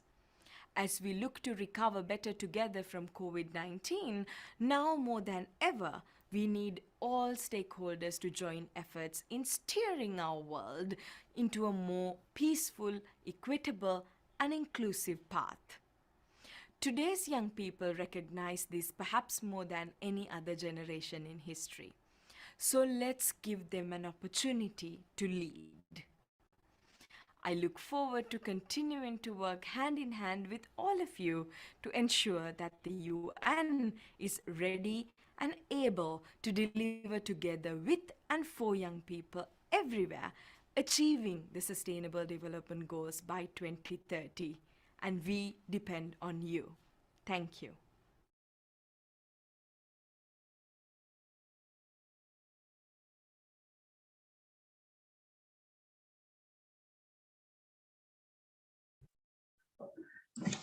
Amazing, amazing stuff there.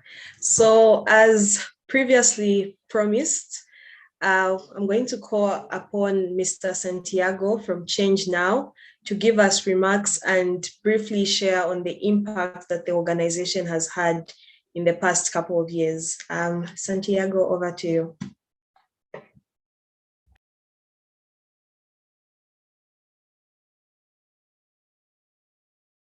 Okay, sorry, you are muted, Santiago, if you can just unmute yourself. Perfect, that happens sometimes. Well, thank you very much. First of all, I wanted to say that I have been amazed by the quality of the projects we've seen today. Really great selection, very diverse on the topic, on the geographies. So this was a really wonderful panelists. And actually, I also spent a lot of time in my year to discover what's been done around the world, because actually when we launched Change Now, it came from a pain point. The pain point was that around 2015, I had the chance to go to the COP21. And there I started to meet a lot of entrepreneurs, like most of the people here. And everyone felt just like they were working, on those super important topics. We're feeling a bit alone without having the full support they would need to really go at scale.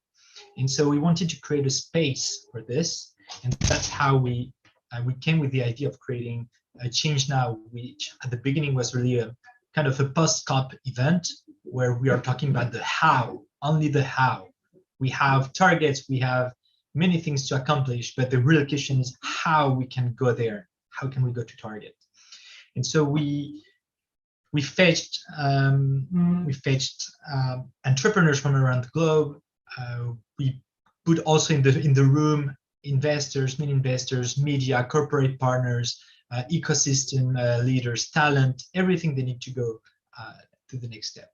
And so we started with the first edition in 2017, and just within 3 years, this has become the largest event in the world for solutions for the planet,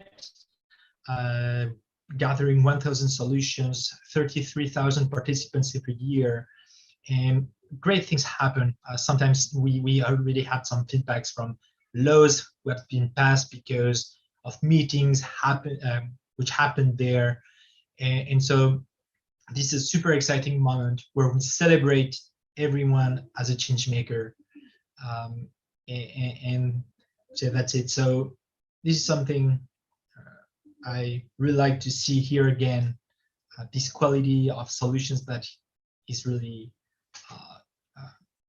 happening everywhere on the planet. And it gives a lot of hope, because actually this is the proof that we are on it. We really have a capacity to curve things and to come with the new models. So thank you very much for this organization. That was wonderful to be here.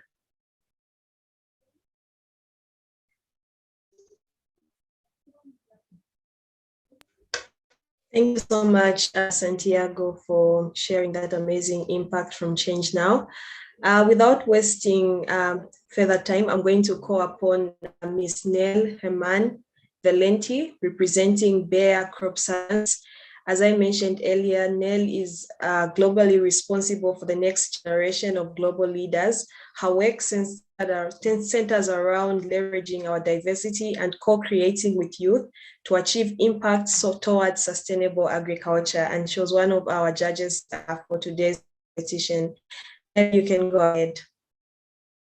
Thank you so much, Bupe, and thank you to all for this impressive display of impact solutions, determination, and also youthful power. I'm feeling simply quite deeply appreciative for all that you do, just like my fellow judges here. So it was an honor to serve on today's first ever SDSN Youth Pitch competition. Through my work, I have the privilege of working closely with so many very bright young minds, and I'm full of hope for the future because of you, because of your solutions-focused, forward-thinking approaches to tackling the world's sometimes daunting challenges. The SDGs are as necessary to achieve as they are big. And I'm very happy to see that there are so many of us who take this very seriously. Together, we will achieve the necessary and hopefully also go well beyond the necessary. At Bayer, the purpose of our work is science for a better life.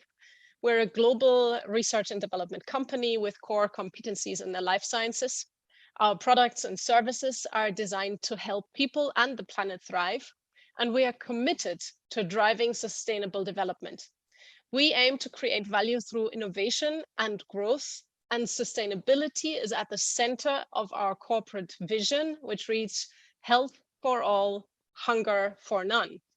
And this vision is comprised in the following 3 core elements that I'd like to share with you. First, it's inclusive growth and value added for society. Second is the reduction of our own ecological footprint. Third, it's responsible business practices along our value chain.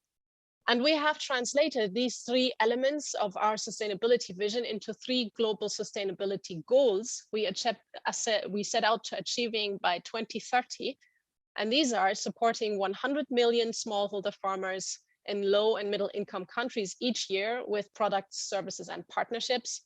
Secondly, to support 100 million people in economically and medically underserved communities each year with self-care. And third, providing 100 million women in low and middle income countries with access to modern contraception. We are a global company with very large impact opportunities that we have made our priority.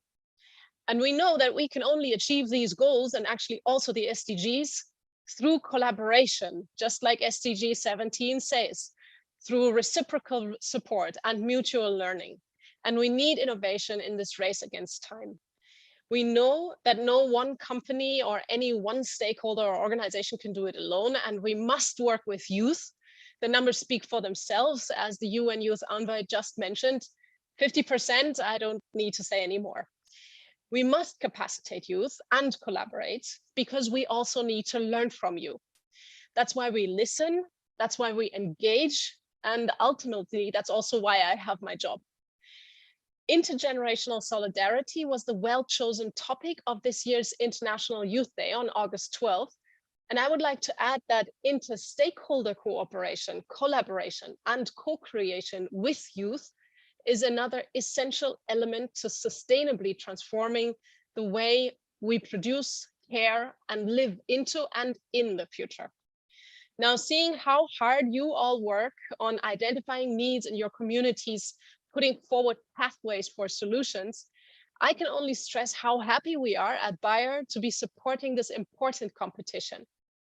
I wish you all that this event, this platform, the networks you have created through and throughout the UN STSN's Youth Solutions Program will help you get the visibility you deserve and the awareness and support you, your ideas, and communities need to take the next steps on your social impact enterprise journey. Even though competitions only ever have a few winners, today, all of you can be so proud of yourselves, your ideas, your work, and your achievements. So please take this as one moment, no matter what the outcome might be for you individually. And hopefully this is an important moment of your own history that will then be followed by many more opportunities, no matter what the outcome today. So the reality is, and with that I'm wrapping up, while the SDGs are global and they're very big, we are all in the game to create solutions in our communities, countries, and regions to move the needle and do it now. You have demonstrated that you know your communities and you know how to create impact that makes a real difference. Continue to do what you do, keep up the good fight, and keep inspiring your peers. We're thanking you to the sincerest.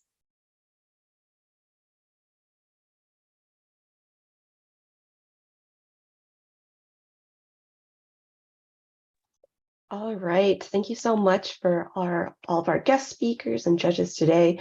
I'd like to thank again all of our finalists for the amazing pitches that they have done today. And although it's amazing accomplishment to make it to the final and pitch competition today, we do have to select a winner. And so I'm proud to announce that the winner of our SDSN Youth Seed Grant and the pitch competition is Microfuse. So please join me in a virtual round of applause for them. Following closely after them, and the winner of the Change Now prize is Deaf AI. So please also give them a round of applause as well. Finally, to announce the winner of our Buyer Award for our agri-entrepreneurs is Camlet Farm. So please also join them in a round of applause. Thank you so much for all of our finalists, and congrats again on the awards.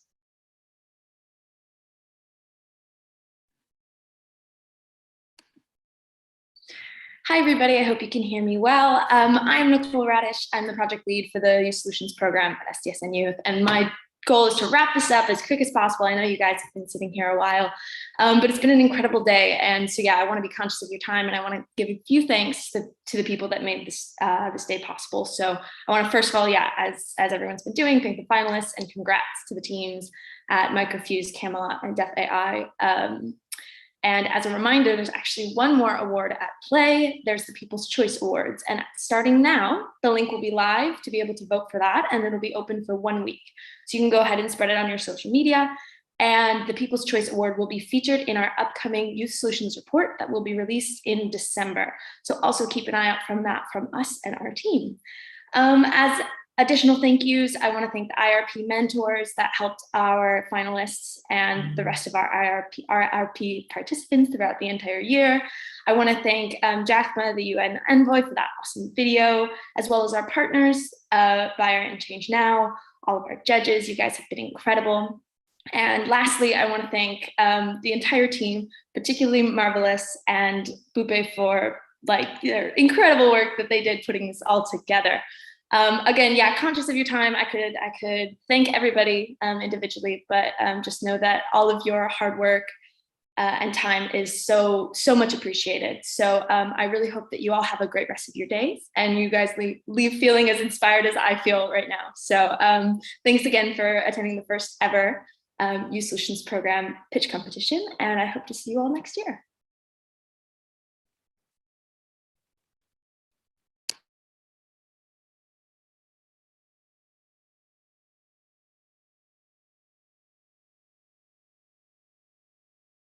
Thank you.